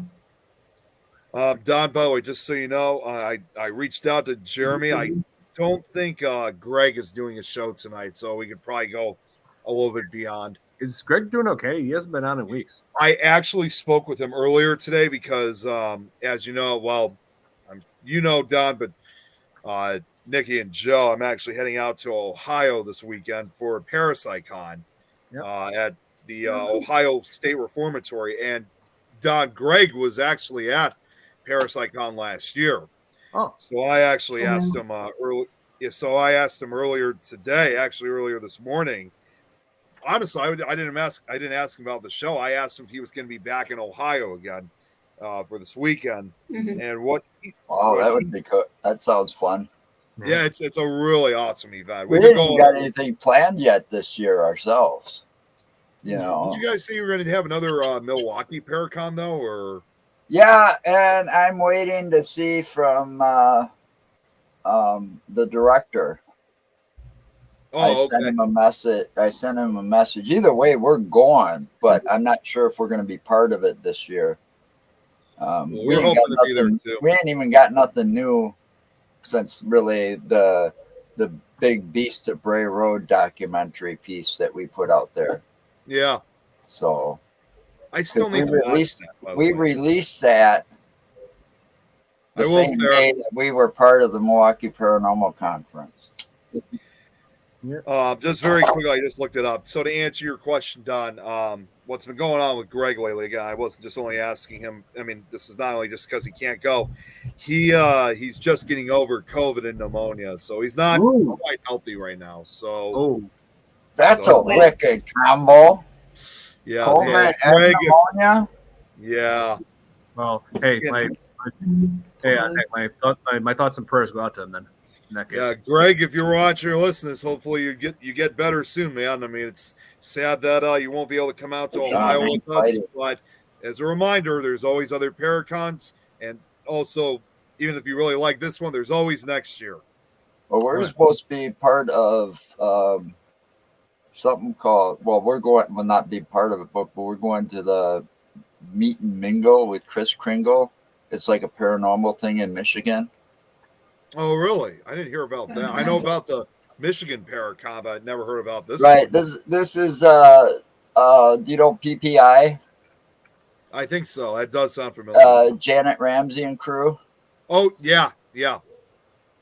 Well, we were they do this in December, and last year we sent them some merchandise so that they could auction it off because they do this thing. It's for charity. So it's like a fundraiser more. So it's a lot of paranormal people from around wherever. They get together and it's kind of like a meet and greet.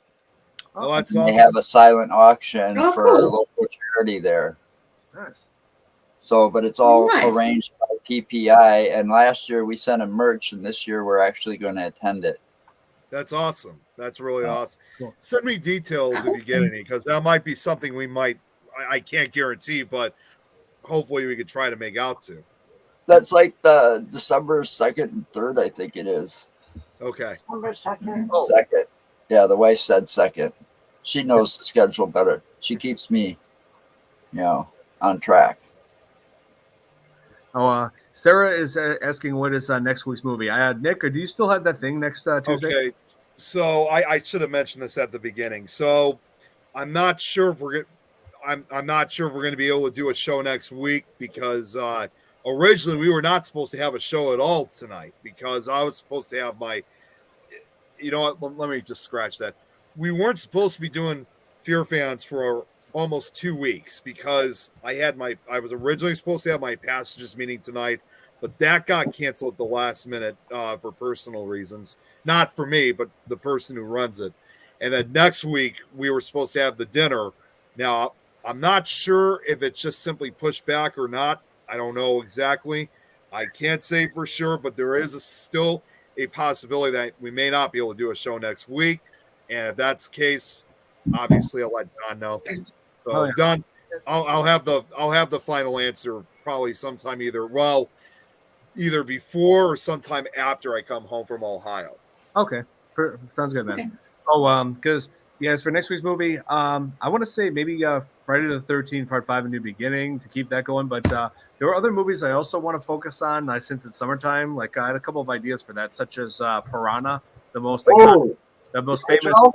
the most Original. the most famous Jaws ripoff, and another good summer movie that is That kept me from swimming in lakes for a while, believe it or not. It did. I'm not kidding you. Wow. I was Yeah, me neither. terrified after watching that movie, that original one from 1970 something. 78. oh yeah, I'm Gurus. about to get a Blu-ray of that soon. But you could actually watch it on the Shudder channel. There's an horror app called Shudder. Where you Yeah, can I know what it is. Yeah, but there's that, and also another movie I had in mind for summer is The Return of the Living Dead. That's Yes. that's a good summer movie, and also in Friday the 13th Part 5, A New Beginning, 2 of the cast members from Return of the Living Dead are in it. That's right. Yep, but I would like to throw in like different movies just to switch things up a bit. Yeah, because even here Sarah says that she's ready for a change. So Yeah, I you know. can take it. I just want to go like overboard and just have Friday the 13th be all we talk about for the coming weeks. You know, I want to throw in some variety. I was going to say you should, after this one, considering that this was originally meant to be the final chapter, is kind of make it almost like a temporary break. Yeah, know. you just read my mind. Yeah. There's a lot of classics out there you can cover, though. Oh yeah, Yeah. You know, Texas Chainsaw Massacre. yeah. Leprechaun was a good one. Oh yeah, the one Lost Boys was one of my favorites when it comes to Yes. vampire movies. I mean, the list just goes on. On and And then, of on and course- on and on and on. Oh yeah, John Carpenter's Vampires. And then, of course, also when we brought up in this case, you know, obviously with Nikki here, is even go over a few Australian horror movies as well. yeah, totally. Which, by the way, Nikki, Awesome. very quickly, all this talk about these Paracons, we got to try to get you guys to come out Fright to Night. the United States for some of these I should have Paracons. recognized that box cover. Fright Night. This is another That's good nice. That's another good vampire. Yeah, movie. Eileen. That is a classic. Yes, indeed. Another good vampire. Hopefully movie. one day hire me. Yeah, we'll have to try to get you and Night Watchers to come out for one of these events. That would be awesome to have you guys over here. Yeah, it's there. And Awesome. then for- Hopefully soon. And then don't forget the Stephen King collection. Yes. Oh yes. Oh my God, there's a lot of those. Oh wow. Flicks I would like to cover on here as well. You know, I've got a lot of movies to Hellraiser watch. was another good one. Hellraiser was another one of my favorites. yes, Hellraiser's another. Oh my God. I've Go got on the for cubes. hours, Don't brother. forget, I've got those 2 cubes, the puzzle boxes. Yeah, the Oh, puzzle man. boxes. Better, One's a Rubik's cube. you better leave those boxes alone. Man, I ain't going to hell. I got kicked out for selling ice cubes. I would have sold ice cream down there. Get kicked out. Worth it. Yeah, well, they also banned me because I tried to take over. Oh. Oh my God. Nice. Oh man, but yeah, I do like the idea of us focusing on a different movie outside of Friday the 13th. Just give Friday the 13th a franchise a break, and then for the next time we shoot this. So, yeah, Yeah, you don't want to take sequels too far. So Yeah. you don't want your show to be a sequel Yeah. and going down Yeah. that far. One other They movie get we a little should cover. rusty. yeah. I One agree other with it. movie we should cover, and I brought it up numerous times, is that movie Sinister. Ooh. I just, you know what? I actually just heard, you know, like, I'm just going to say this quickly, and in case you guys would like to check it out for yourselves. Mhm. And Don, you remember like those snuff films that they show in the movie, right? Remember like how they were all set to music? Wait, snuff films? No, not actual snuff films, like in the movie Sinister. Whoa. No, not Oh. no. I'm talking about the movie Sinister, where they show all those murder films. Oh, those right. movies. Oh, What did you think I was talking about? Real films? I already saw one snuff film already, and it's No. Well, I'm talking about. never again. Never I'm again. talking about the movie Sinister with those 5 films You that were know- shown in. Yeah. Okay, so Every time I hear that title, I think of the video game. Yeah, I know there's the game too, but there was you remember like how they were all set to music, like it was set to that really creepy music. Well, I actually found one of those tracks on YouTube, like the actual track. It's all like what album it belongs to. I'm telling you guys right now. I mean, if you guys want to listen to it, it is literally one of the creepiest albums I've ever heard. It's by a duo by the name of Aghast. Long story short, they were a duo from Norway, and it's believed when they made this music that they were actual witches, like performing rituals and stuff. But the music, it's considered literally one of the best dark ambient albums ever made. This was back in the mid 90s that it was made, but it is I don't know what it is. It's unsettling to listen to, but at the same time, I love listening to it. It's creepy as hell. If you guys are looking for a creepy album, I'd be more than happy to send it to you. Oh, here. What about Alien movies? Yes, I would love to cover Alien at some point down the road because it's my all-time favorite horror film. But we will definitely let you know when we're covering that. That's a good one too. Yes, that's a classic. Right. Don't forget, I Know What You Did Last Summer. Horror. But they took that one too far because then you had Alien versus Predator at some point. Yeah. Well, Alien vs. Predator was already a thing. There was like the comic books. But still. Yeah. Let's see. Pope's Exorcist. I've been hearing a lot about that lately. Oh, man. Don't even. Yes, I heard about it. I posted on Facebook saying, I can't believe this is going to be a thing. And they also. Yep.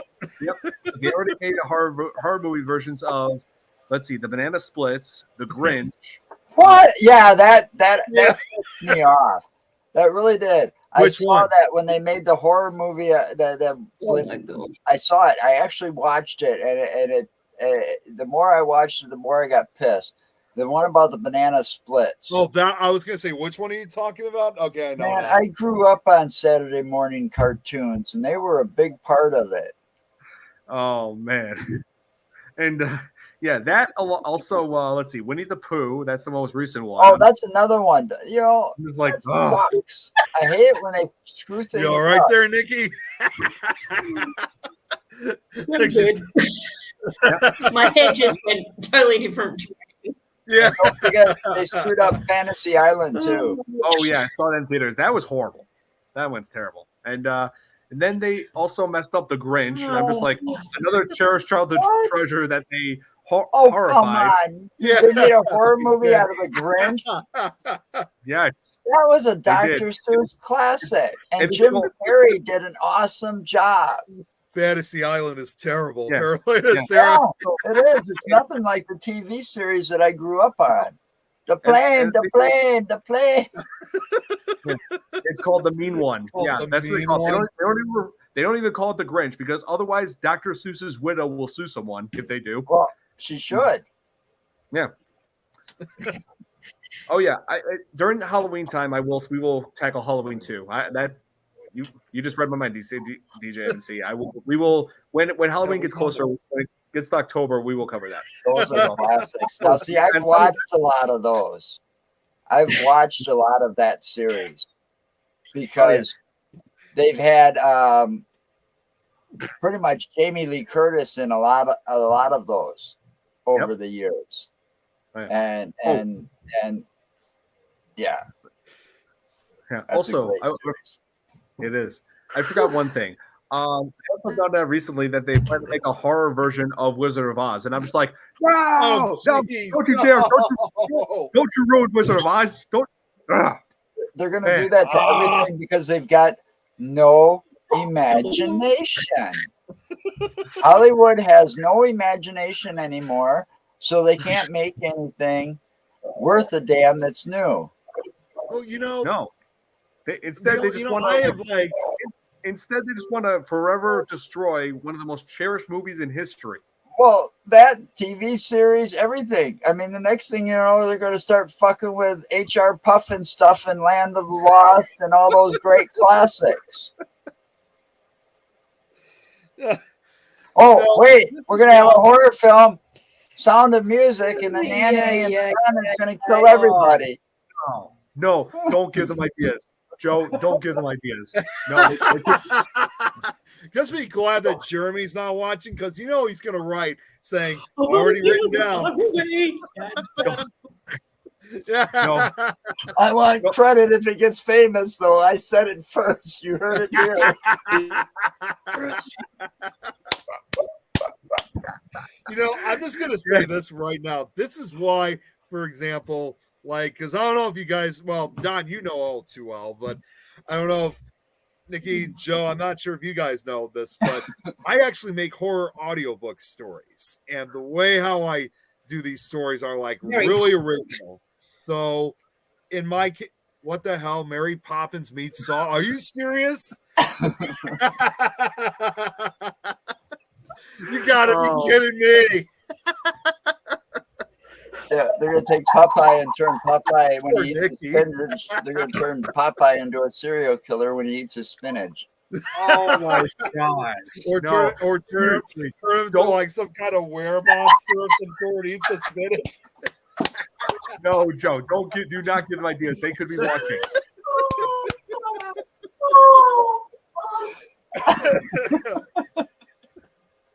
Oh my god.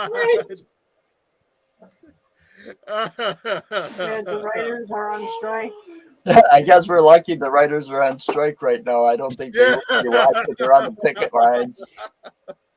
Yeah, but I actually am sad that they actually are postponing the final season of Stranger Things. Well, you know what?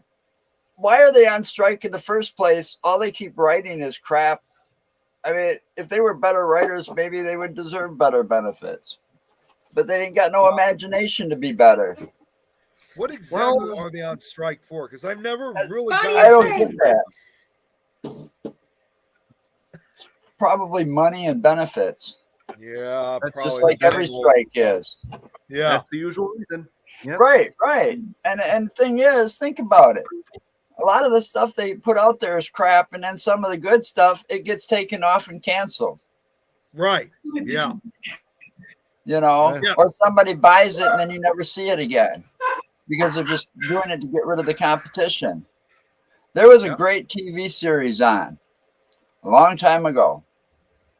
I didn't have much to do when I was in the hospital, but watch TV and play very old Nintendo game system or something.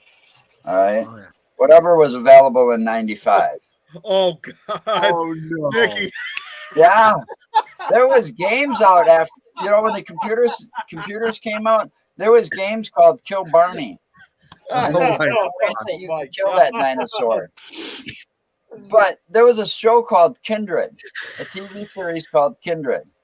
It was kind of set up with kind of a mafia style type family hierarchy, but they were all vampires, and they answered to the prince of the city. Okay, and it was a really good. I have the whole thing on VHS. I haven't found it on DVD yet. It's one thing I'm looking for. But it was called Kindred. And it was all about vampires. There were several different types of vampires. One of them even looked like the very old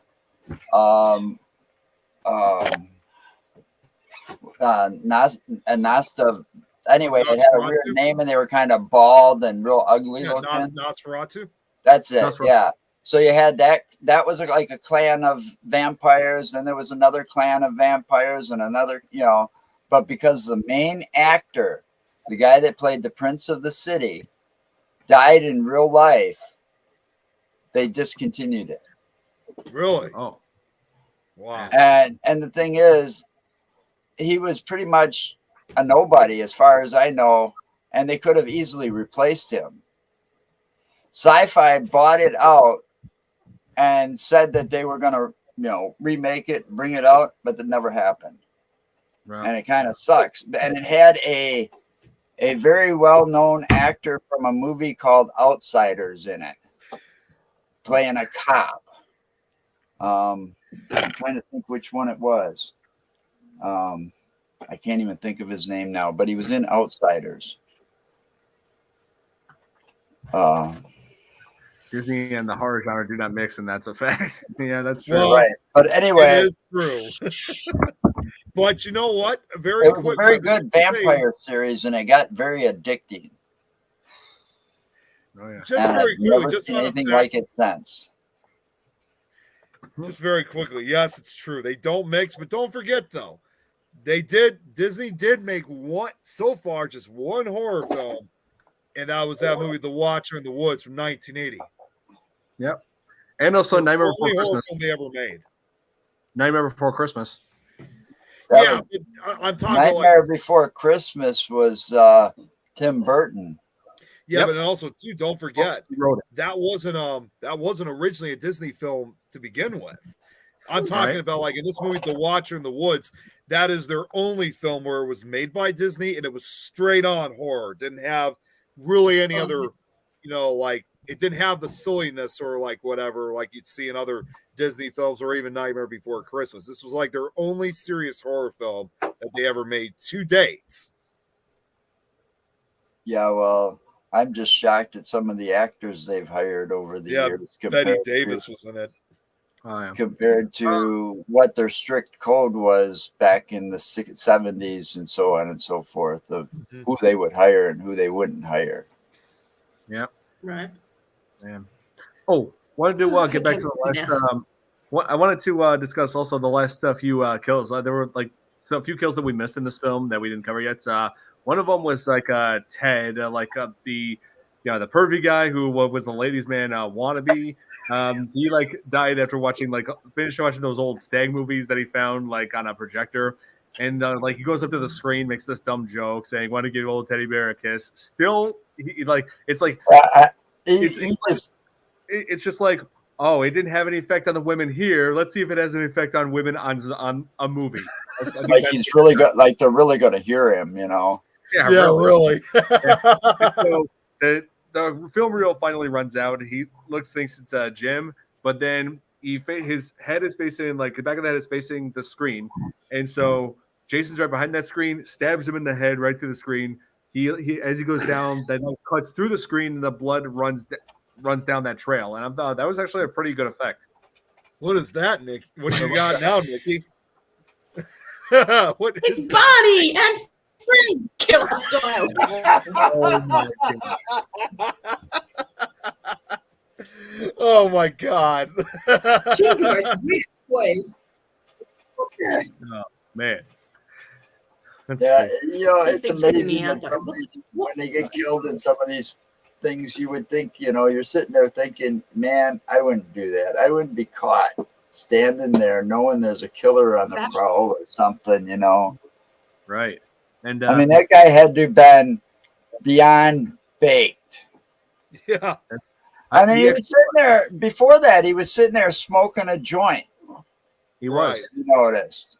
Yeah, the actor actually was in real life. on Things set. like it's smoking a Oh, I believe it. Yeah, I believe it. yeah, Nick, the actor actually was a high during that scene. Really? I wouldn't be surprised. I mean, he's not a very well-known actor, and that Last American Virgin movie is not a very well-known movie either.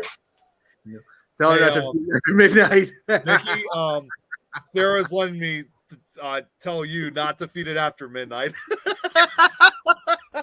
No, that's this one. And don't get I it wet. love it. Yeah. That's this one.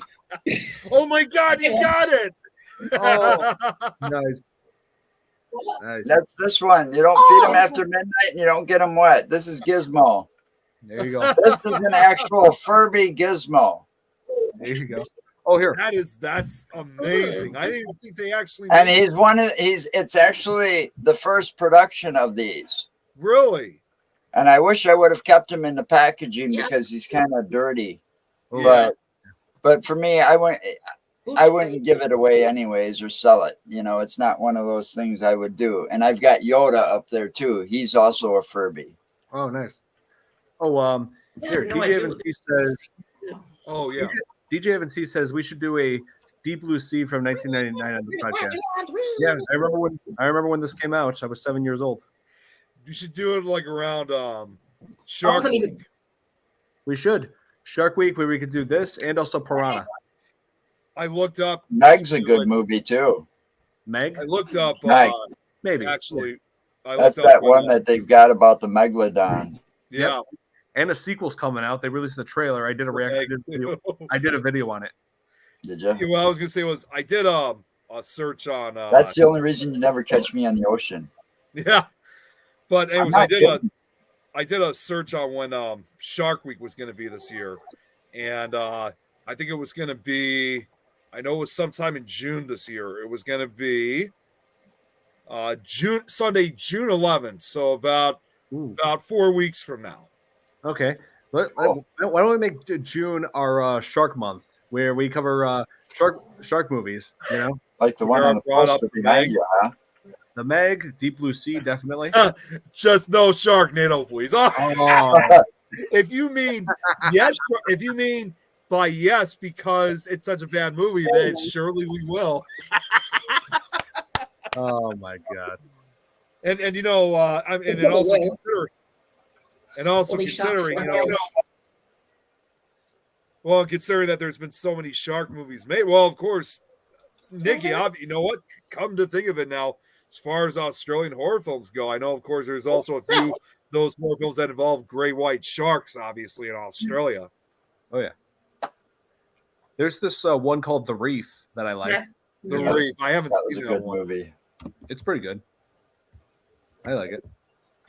There's also what was that other one we saw? But for shark movies, you can't beat Jaws. Oh no, yeah. Nothing beats Jaws, but I got the Right, I see that back there. That's why I said that, because that that was a fantastic movie. Oh yeah, my dad saw it when it first came out. It's been with our family since. Yeah. Well, and here's a trivia fact. Here's a trivia fact, and again, I'll throw this one out for Nikki. You know, some of those sequences of Jaws was shot off the coast of Australia.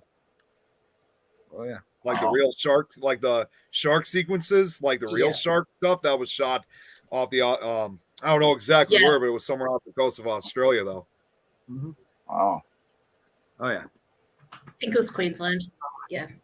Yeah, it might have been Queensland. I'm not entirely sure. I just remember it was somewhere off in Australia. I just know that. Trying to think of what other good shark. Oh, The Shallows. The Shallows. That's the one I was thinking of. I was about to ask, what was that other movie that we saw with that? I couldn't remember. The Shallows. That's it. That one was great. Yeah, with that one has Ryan Reynolds' wife. There was an old B title one, and I don't know where it is. My DVD collection's kind of blocked because the shelf's kind of a catch-all of collectibles. But there was another one early on. It was kind of like one of those low-budget B-title movies, and it was about a megalodon. Oh yeah, several that were like that. There was one that's like laughably bad. There was one that's like horrible, laughably bad that I showed Nick a clip of years ago called Shark Attack 3 Megalodon. No, it wasn't that one. There was one that was even worse than that, Don. What? The Christmas one you showed me. Oh my God! It was called Santa Jaws. Yeah. Oh, Jesus Christ. You're kidding me. No, it's not fake. They actually made a movie like that.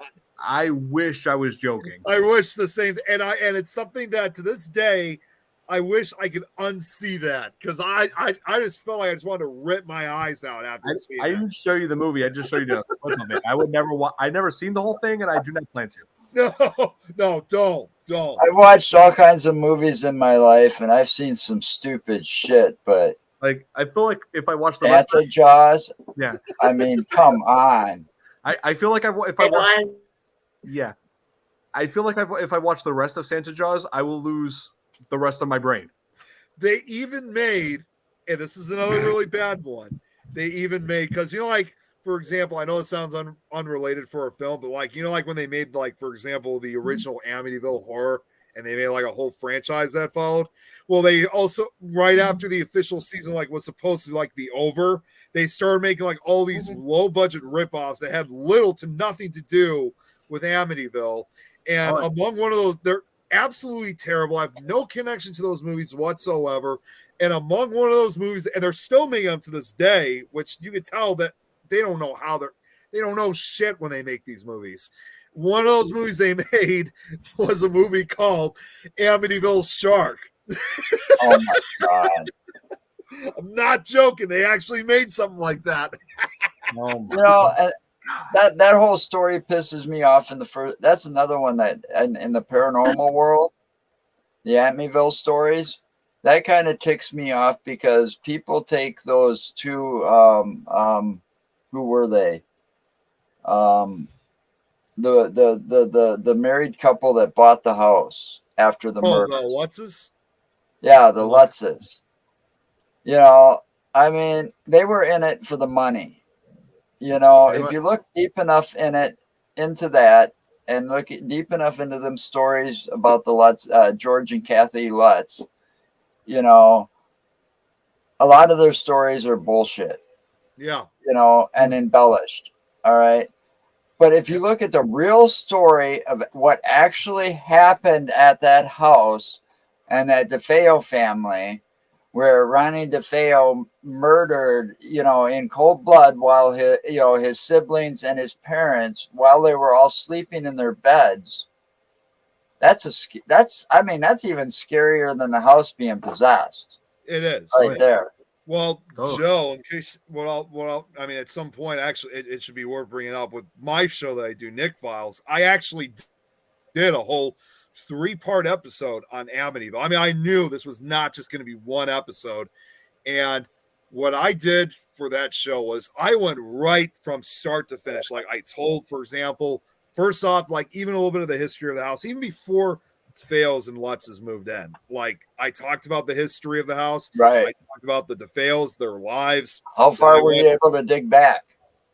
I was able to dig back a lot. I mean, I've been that's been my very first paranormal case I think I ever studied at a young age. I mean, really, that was the first true case that really got me into it. So I was schooled involving that case at a young age, and I got really not obsessed, but so fascinated by that for many years. I was really trying to put pieces of the story together and kind of make it almost into like that of a book. And that finally came into reality because not necessarily as a book, but as a slideshow, because I did a 3-part episode in Amityville. And like I said, I talked about, I mean, what I did a combination of both fiction and nonfiction. Like first I told the supposed story that happened.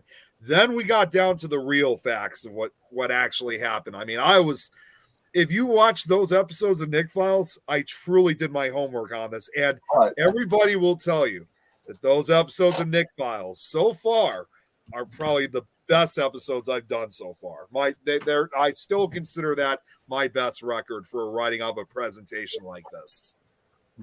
Well, it just, when they did the movie, it just didn't make a whole lot of sense. It didn't. Because the movie was all based on that other couple, the Lutzes. Yes. It had nothing to do with the DeFeo family. It was all about money there.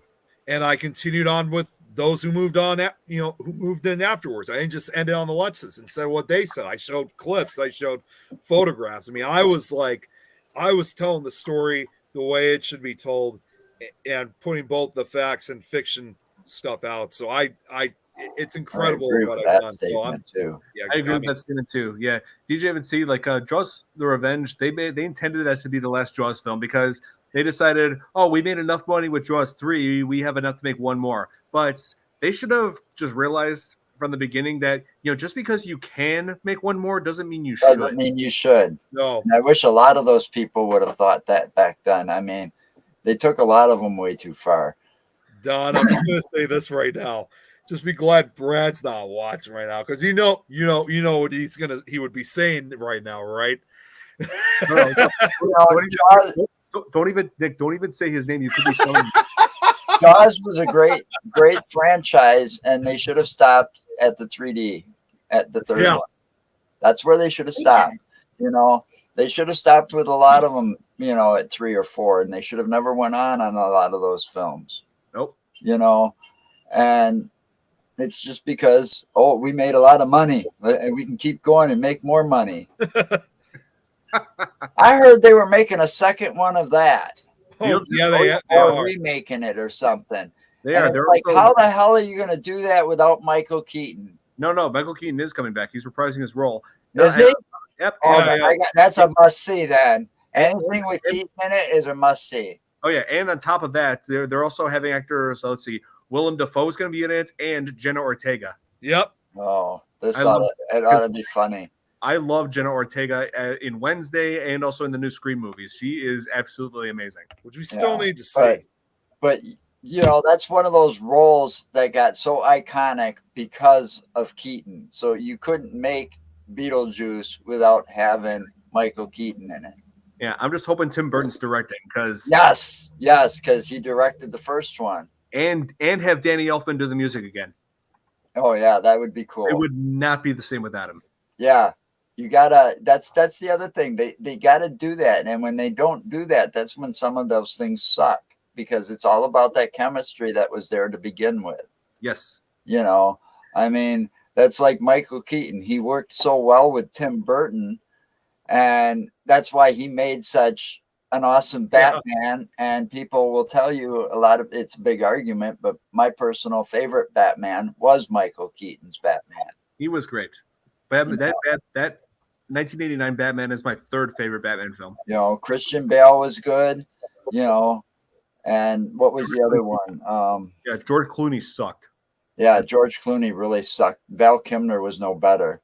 Well, he was still. It's like I don't know. I'm not the biggest fan of Batman Forever, but there are a few things it has going for it. One of them was Seal doing that song for the movie, the music video for "Kiss from a Rose." That was great, great music video. That's one of the things it has going for it. And let's see. Oh yeah, and it's not as bad as Batman and Robin. Those are basically the two main redeeming qualities. Yeah. So there was some of them that I just didn't like. Oh, here. My Batman will always be Kevin Conroy. Oh, yeah. This is the voice actor who played Batman in the TV animated shows and also video games, such as the Arkham trilogy. And watch the cartoons. Yeah, he passed away a few months back. I'll give you a thing. When I was a kid, I watched the TV series that starred Adam West and Burt Ward. So did my dad. Yeah, he loved that back then as a kid. And never mind. I ain't going to get into that. I feel old enough already. Damn it. But hey, if anything, it still goes down as history. And like it's still iconic now as it was back then. Well, that original Batmobile was cool as hell too from that TV series. Yep. And also, speaking of Kevin Conroy, I'm actually planning on Nick. You know that I've actually been doing live streams off of my PS5 on my YouTube channel where I live stream games. Right now, I'm working on the Kingdom Hearts trilogy. I'm on the second game, but after I've completed that trilogy, there's an old trilogy, old game. After I completed that trilogy, where, in case you don't know, Joe, it's like a video game franchise that focuses on Disney characters. It has. I know where Kingdom Hearts is. Oh, you know what it is. Okay. Well, I'm a very old school video game junkie. And I know that for a fact because I used to have every single video game system ever made at one point. Right. Yeah, I don't have them all anymore, but I still have quite a few. Oh yeah, we got controllers that are like this now. That crazy, but and I wanted to mention the reason why I'm bringing up live stream is because after I've completed the Kingdom Hearts trilogy, I'm planning on covering the Arkham trilogy, the Arkham Asylum, Arkham City, and Arkham Knight, to honor Kevin Conroy because since he passed away, I'm thinking, I got to do this for him. Guys, just Batman games. What? Talking about the Batman games, the Arkham Knight. Oh, I have all of those.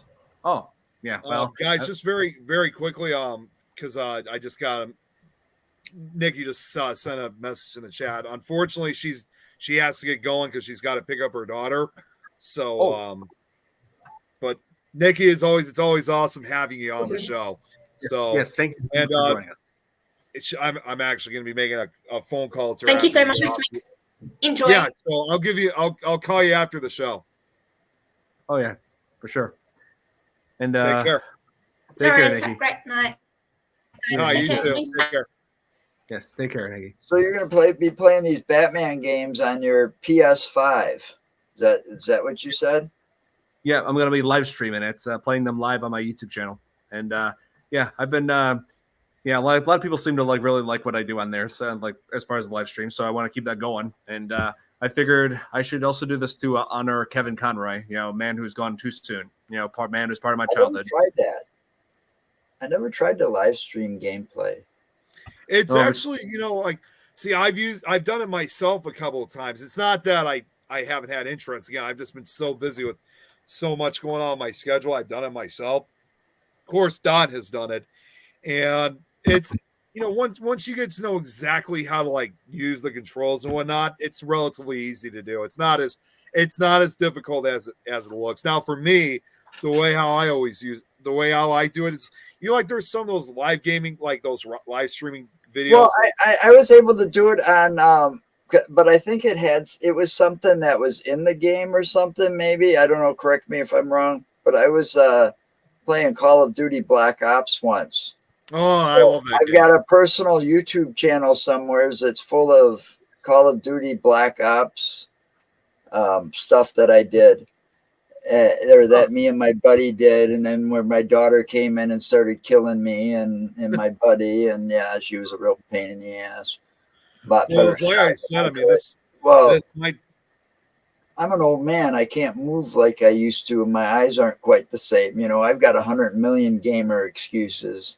I'm going to make a T-shirt with at least the top 10 eventually. Well, I was going to say as a reminder, I mean, eventually we are going to try to put together like a live game streaming show here on this network. So a time like when anybody Can I be commentator?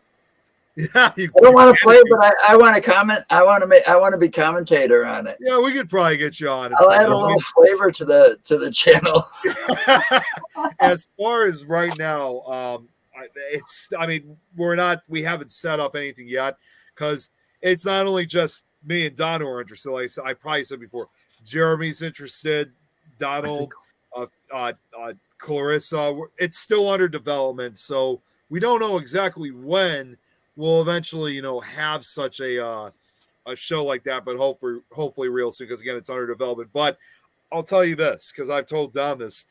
You ever seen like those video game, like those live streaming shows where people are playing the game and the game is right behind them, which of course, it's a green screen that they're using. Right, but I've also seen them where they're also up in the corner, like in a little square, and the whole game's going on. Well, and I know how to do that too, because this might be how some of the game streamers do this. This is how I do it. Is I use a program that's called OBS, which you can also stream as your webcam. I was playing around with that program. I'm familiar with it. Yes. Oh, okay. So yeah, I use it. That's how I'm able to like get access with OBS to have it connected to StreamYard. So I'm able to still control the show and show comments whatsoever. It's a good program. It's nice to know that it's free too. You don't have to pay. I don't even have a PlayStation anymore. Somebody stole my PS3. Oh, I loaned it to my stepdaughter, and then somebody stole it from her house. I had a shit ton of games on it too. I still have all my PS2 and PS3 games. So, just real quickly, I mean, this is actually something DJ had brought up, another idea for the podcast, and this is one that I think we would have a whole bunch of us on, Don. Ghostbusters, of course. That's gonna be one where I think a lot of the show hosts are gonna want to come on for that one. Totally. Yes. I'm a big Microsoft fan, so I've got the Xbox. I got it too. And that's for one main reason. PlayStation's got a good racing game, but it's a cookie cutter game. Gran Turismo. It's the same game over and over, year after year. Not much ever changes. Okay. Forza, on the other hand, has changes quite drastically, and I don't know what other video games that you can play where you can actually race on Hot Wheel tracks. Nice. Or Lego. I'll have to try that. Yeah. Well, guys, hate to do this, but we got to wrap this up. I got to get up early tomorrow. Just before we go, you never did bring up the ending for. I know we went off topic, but you never did bring up the ending for part 4. What happens? You never did bring that up. So right after Tommy shaves his head to trick Jason, and while Jason's distracted, Trish grabs the machete and just knocks Jason's mask off with it, finally revealing his deformed face in this film, which looks slightly different from the last one. But that's when that's what happens when you got to do that. Yep. And so Then Oh, hey, Tom. then Tommy takes the machete, goes right into Jason's like side of Jason's head, taking out his left eye, and then there's like the just a little bit of effect where they do that, and also when he goes down and the blade just keeps sinking right into his head. Down the Yeah, that just You can tell that was an animatronic that they were using. something. Oh, Yeah. And then Tommy takes them when Jason's hand shows signs of movement. Tommy takes them a machete, just hits Jason with over and over again, yelling, "Die, die!" And it's all like in slow motion. Like he just doesn't. It's like an act of madness that he's going through. Yeah. So Tommy put Jason down for now, but then Jason comes back later on in the series. But the only difference is that thanks to Tommy, Jason now has a lack of depth perception. Well, and then it makes sense in a way because after he finally stops and he hugs his sister, he opens his eyes and looks directly into the camera. It almost gets that feel, almost like sends that message that maybe this is not over yet. It's not over. It's not over yet, and he knows it. Like somebody said earlier, you almost felt like he was going to be the next Jason, in a way, the way that ended. Because it really was kind of the way they had him looking, especially after shaving his head and stuff. He did look kind of creepy and almost evil-like in a way. In that scene where it got real close up to his face right before it all ended and the credits started, Yeah, that's right. Yeah, it's like it creates a very eerie, almost. He has like this very disturbed, deranged, eerie look to him when he stares directly into the camera like that. Yeah. So overall, Friday the 13th final chapter, I consider that to be one of the best sequels of the franchise. Yeah, it was definitely better than part 3. It's like on par with part 2. I like Friday the 13th part 2 as well. So to wrap this up, that was a great chapter, but unfortunately it goes up and down the hill from here. With the mostly downhill, with the exception of part 6 that I did like. But if you're a big fan of slashers and sequels, Friday the 13th final chapter is definitely one to look into. Oh yeah. So we're gonna be ending this podcast for now. Let me just give just the quick announcements because again, I don't know about what's going on next week. So for tomorrow, for Nick Files, we'll be back on. I'm going to be doing kind of a special episode instead of continuing our journey with Athens, Ohio. I'll be focusing on a different location because we're heading there this weekend. It's still in the state of Ohio, but it's a different location this time because we got Parasite Con coming up this weekend.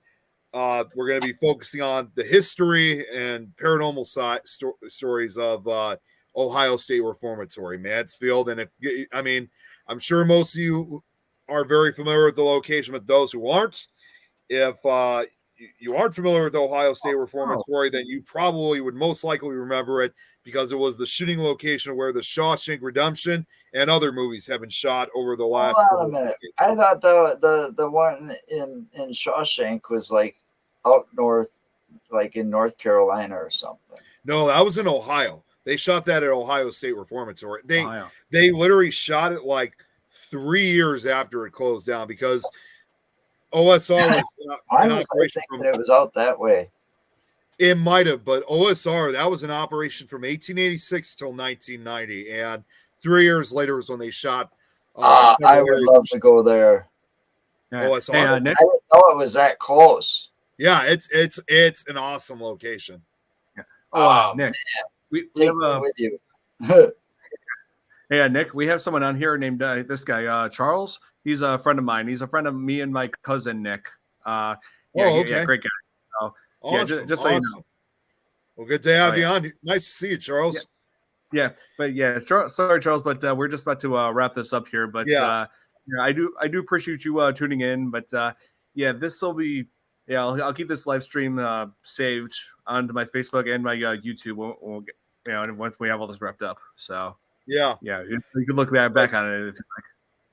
But Joe, it's a lot closer than expected. I'm telling you right now, even without Shawshank and the ghost stories associated with OSR, it is without and Don would agree because he went with me on one of those occasions. It is indeed one of the scariest looking buildings that you ever see because it's Gothic revival. It has like these castle-like structures.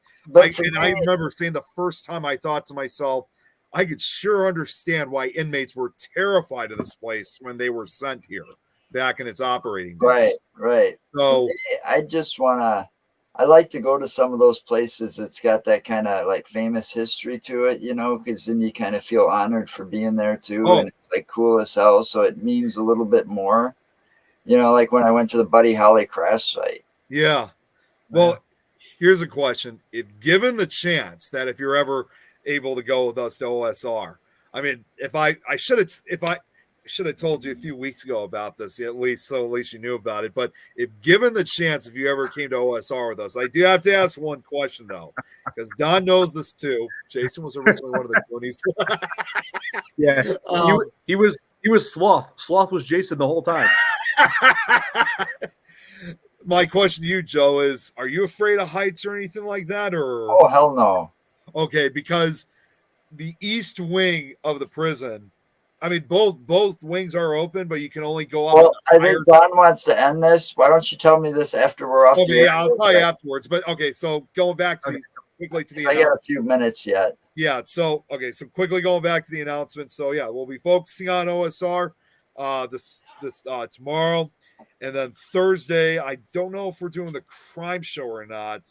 I don't remember if we do, but Thursday on Supernatural Talk is going to be a very special episode, which I'm super excited of who we're going to be having. It's the first time that she's come on to any of our shows, in which we'll be speaking with Ursa Bielski of Chicago Haunts. It will be a great show. I'm really excited that she's finally coming on to one of the shows and it's going to be chatting with us. It's going to be a fantastic show. And then finally for Frighteners, I think I don't know if we have a guest on. I'm not sure. However, I don't know if I will be on because Tom and I will still probably be on the road to Ohio, but we'll try to stop on if we can. So that's all we got. That's all I got to say. Okay. There, I want to end this with Charles asking the question. Don, how would you rank the Friday series from worst to best? Worst one in my book was, I think it might actually be part 5. To be honest, New Beginning. New Beginning. Next, see, Jason Takes Manhattan is like second worst. Third worst is let's see, it might be Jason Goes to Hell just because of how silly it is. I kind of figured you'd say that. Next one is probably part 7, so that's 4. Then let's see. As from my top 5 of them. Number 1 is definitely the original, Friday the 13th. Second favorite is, I think my second favorite might actually be this one, Final Chapter. That's my second favorite. Third favorite, Friday the 13th Part 2. Fourth favorite, I think, Part 6, Jason Lives. Fifth favorite, Jason X. So, yeah, that's my top. Those are my best to worst. Here. Take care and be safe. All right, gentlemen, I'm out. Yeah, have a good night, Sarah. What are your thoughts on the new Scream? Oh, the new Scream's great. I haven't seen it yet still. It's on Paramount Plus now. I got it. Have you watched it yet? Or yeah. I can't watch those movies too often. The only reason I get to watch them now is I watched them before. Like today I watched this one while the wife was working. Oh, yeah. You don't like these movies. You gotta see it, Nick. It's great. I know, I still need to. You're still waiting for Jason in space? What? Oh, sure, why not? It's gonna be a while. Leprechaun, or what was it? No, it wasn't. No, Hellraiser went to space. Yeah, Hellraiser went to space. Yeah, and let's see. Thomas saying, "I'm waiting for Jason in space." It's gonna be a while before we cover Jason X. Yeah, that's what he's talking about.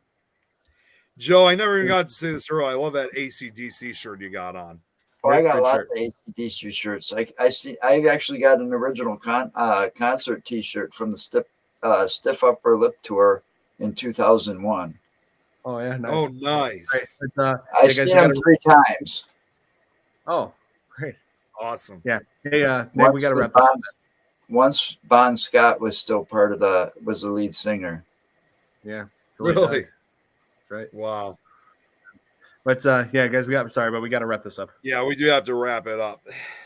All right. So hope you guys enjoyed this live stream. I don't know if we're going to be on next week, but Nick will let us know if he's available. If not, then he'll give us more time because I want to think the next one we cover will be Piranha, but Nick hasn't seen it yet, so I'm gonna have to show you. Yeah, I'm gonna have I've to seen show the you, Nick. 2010 remake. I've just never seen the original. Oh, you got to The see the original is original. much better. The Yeah. original is much better. I've seen Oh, the yeah. remake. Oh yeah. So yeah, we'll let you guys know if we have any updates. So until then, hope you guys enjoyed. Hit that like button on this video and subscribe to my channel, to Nick's channel, to Joe's channel. Joe, are you on YouTube, Joe? Yes, we are. And of course, I'll see some of you guys The tomorrow. link can be found on my website down there. It gives Yeah. you a direct link to our YouTube channel. Yeah. Yep, that's where you see all our investigations and all the guests we've had from all the paranormal peeps from around the world. Oh yeah. No, Charles, I don't think they'll do that to Scream. Don't worry. They're not gonna put Ghostface in space. But did Jason and Freddy meet him? Oh, you know what? Oh, Thomas shut up, Tom. Yeah, he's trolling us. Yes, he Yeah, is. I know he is. He's trolling us. Nice try, Okay. Tom. Yeah, let's end this here. So hope you guys enjoyed, and we'll see you. If not next week, we'll see you the week after. So have a good night, Well, everybody. Peace.